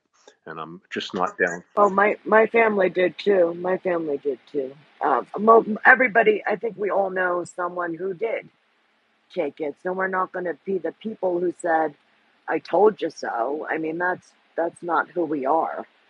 We're not going to be those people, but we want to help. Yeah, I have to admit, I was a total fool. I'm ashamed of myself and the whole thing. But anyway, here we are. So that's where that's going, and hopefully Lindsay and other people will join us. We'll do the hunt for a DA person probably early next week. I am going to do one more space starting at 9 o'clock tonight. I'd just like to mention about a year or so ago, I ran into a guy on X named the Parzival. And by the way, Parzival is a 15th century German book about a young man who discovers how the world really works. And his handle on X is the one Parzival, and that's the number one. And he basically extracted the code of which Twitter and X is built from. And he's a coder, and he was able to discover that the censorship mechanisms are fully operational right now. And that while it's true, Elon has restored a big measure of free speech, there is still an icy grip of censorship that controls the flow of conversations on X and makes it very difficult for some people to get through. Some people are let through, okay? Some people you see these videos and you hear people say it seems like they can say anything they want, and you think, wow, we really have free speech here. What you don't see is an ability for anybody to organize in any meaningful manner to change anything. And the shadow banning is in full effect, and the code that he extracted shows they actually use the word shadow ban in the code. You'd think they'd come up with a cover word, right? But they never thought we'd be talking about it or that it would ever be released. They use the words shadow ban. They also use the word social credit score. And they have a mechanism between 1 and 150. Did you ever use the word hate describing something? Did you ever mention another person's name and say this person's no good or criticize someone? So they have a social credit score. And the most thing that disturbs me the most, and I'm of course, I think I don't talk too much about my own shadow banning because everybody else is talking about it all the time. You don't need to hear about me. But I'll tell you one little tidbit, okay? Here, not about me so much, but one story. I did a video with John Lennon's piano teacher. It's the only video in the whole world. Nobody in the world even knows John Lennon had a piano teacher, and he did when he and Yoko Ono rented a house out on Montauk, Long Island. And the caretaker for the house was Bill Fritchman, who was a 12-year master's student from Juilliard School of Music. And there was a little house beside the big house in Montauk, and had a piano in it. And John Lennon took many piano lessons with Bill Fritchman and even brought a book in to study the piano one day. He brought in one of those big fat books called The Beatles Complete, which used to be in music stores when people actually bought sheet music. And he wanted to learn how to play a few of his own songs on the piano. And he even marked up the book a little bit, and I've seen it. And I went and spoke to Bill Fritchman at 97 years old, and he played a Steinway piano in his barn house in Bridgehampton, Long Island, I'm the only person in the world who's ever released that video. You would think that if X was really a town hall, that maybe more than 130 people would look at the video. Maybe I don't think it has even 300 views. It doesn't have one comment, not one repost, and that's. So, I could talk a lot about censorship, and I know the reason why it's happening is because I'm the only guy who also released Edward Snowden, that little video which was put in the Purple Pill Hill earlier, where Edward Snowden reveals the fact that all of our private records are handed over to Israel. Okay, it's all handed over to Israel. And they did it with a mere 5-page agreement between the Israeli intelligence agencies and the NSA. And if anybody wants that 5-page agreement, hit me up in the DMs. A couple of people did earlier. I've already sent it to them. I need your email, though, because it's a PDF and you can't send PDFs on X through the DMs. Anyway, that's a little bit about censorship. And we're going to hold a space at 9 o'clock with the one Parzival, the guy who is very knowledgeable on the techniques of censorship. And we're forming a coalition. We have other coders who are going to be in the space, and we're going to have a regular space on Thursday nights at 9 p.m. Some of these spaces will be very short, only 20 minutes long. We're not going to be talking and talking and talking unless there's a really good conversation going. We simply want to build the coalition. And I'm not going to be the only person who's hosting it. Anybody at all, even in this space, can host these spaces. But eventually, we would appreciate it if you'd point people to our Thursday night space where I may hold it, the Parzival may hold it. We also have a guy named Decent Backup and another guy named Ian Malcolm. And they were the 4 people who started this forward. And I said, listen, rather than holding a space, let's make it regular. Let's get at least 100,000 people who are tuning into the space, get some big numbers like Mario Newfall seems to get. And then we're going to ask Linda Yaccarino to come into the space. And if that coalition starts really building, then believe me, somebody from X is going to come into that space. Who knows? Maybe if Rocket Boy could come in and talk to us a little bit about it. I know he's having a lot of fun, and he did reveal when he was being interviewed by Tucker Carlson that the government has full access to your direct messages, and they're all over X. They're all over it.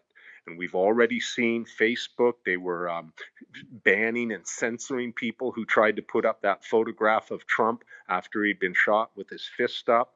And that's one of the reasons why I'm trying to disable all my Facebook accounts. I'm done with it. I'm tired of it, totally. And I think a lot of other people are. So let's build a coalition together. And Thursday nights at 9 p.m., we may run them only for 20 minutes just to tell people what we're doing and how we are going to build the coalition. And if the space is really interesting, then the Parzival will get into the details. Basically, censorship is behavior modification. It's companies controlling our conversations. And like Julian Assange said, they want to keep you in a fictitious world and do not want you to really understand the power structure of the world, how the world actually really operates. Another guy who's amazing at explaining that is Jeremy Scahill. But that's another conversation. So I'm not the last person speaking. I do have to get to this space at 9 p.m. If anybody else, including our guest or anyone, would like to have a word before we close it out, put up your hand. All right, let's thank Mark for making this space as interesting as it is. And thanks everybody for joining. Okay, good night now. Tisha's got her hand up. Oh, I'm sorry. Ian, Go Tisha. right ahead. I just wanted to say thank you. Thank you to all of you. Thank you for all your great minds. Thank you, Mott, for staying up so late for us. And thank you, Live One, for hosting. This was phenomenal. We really learned a lot. God bless everybody. Good night, everyone. Everybody, thank you very much.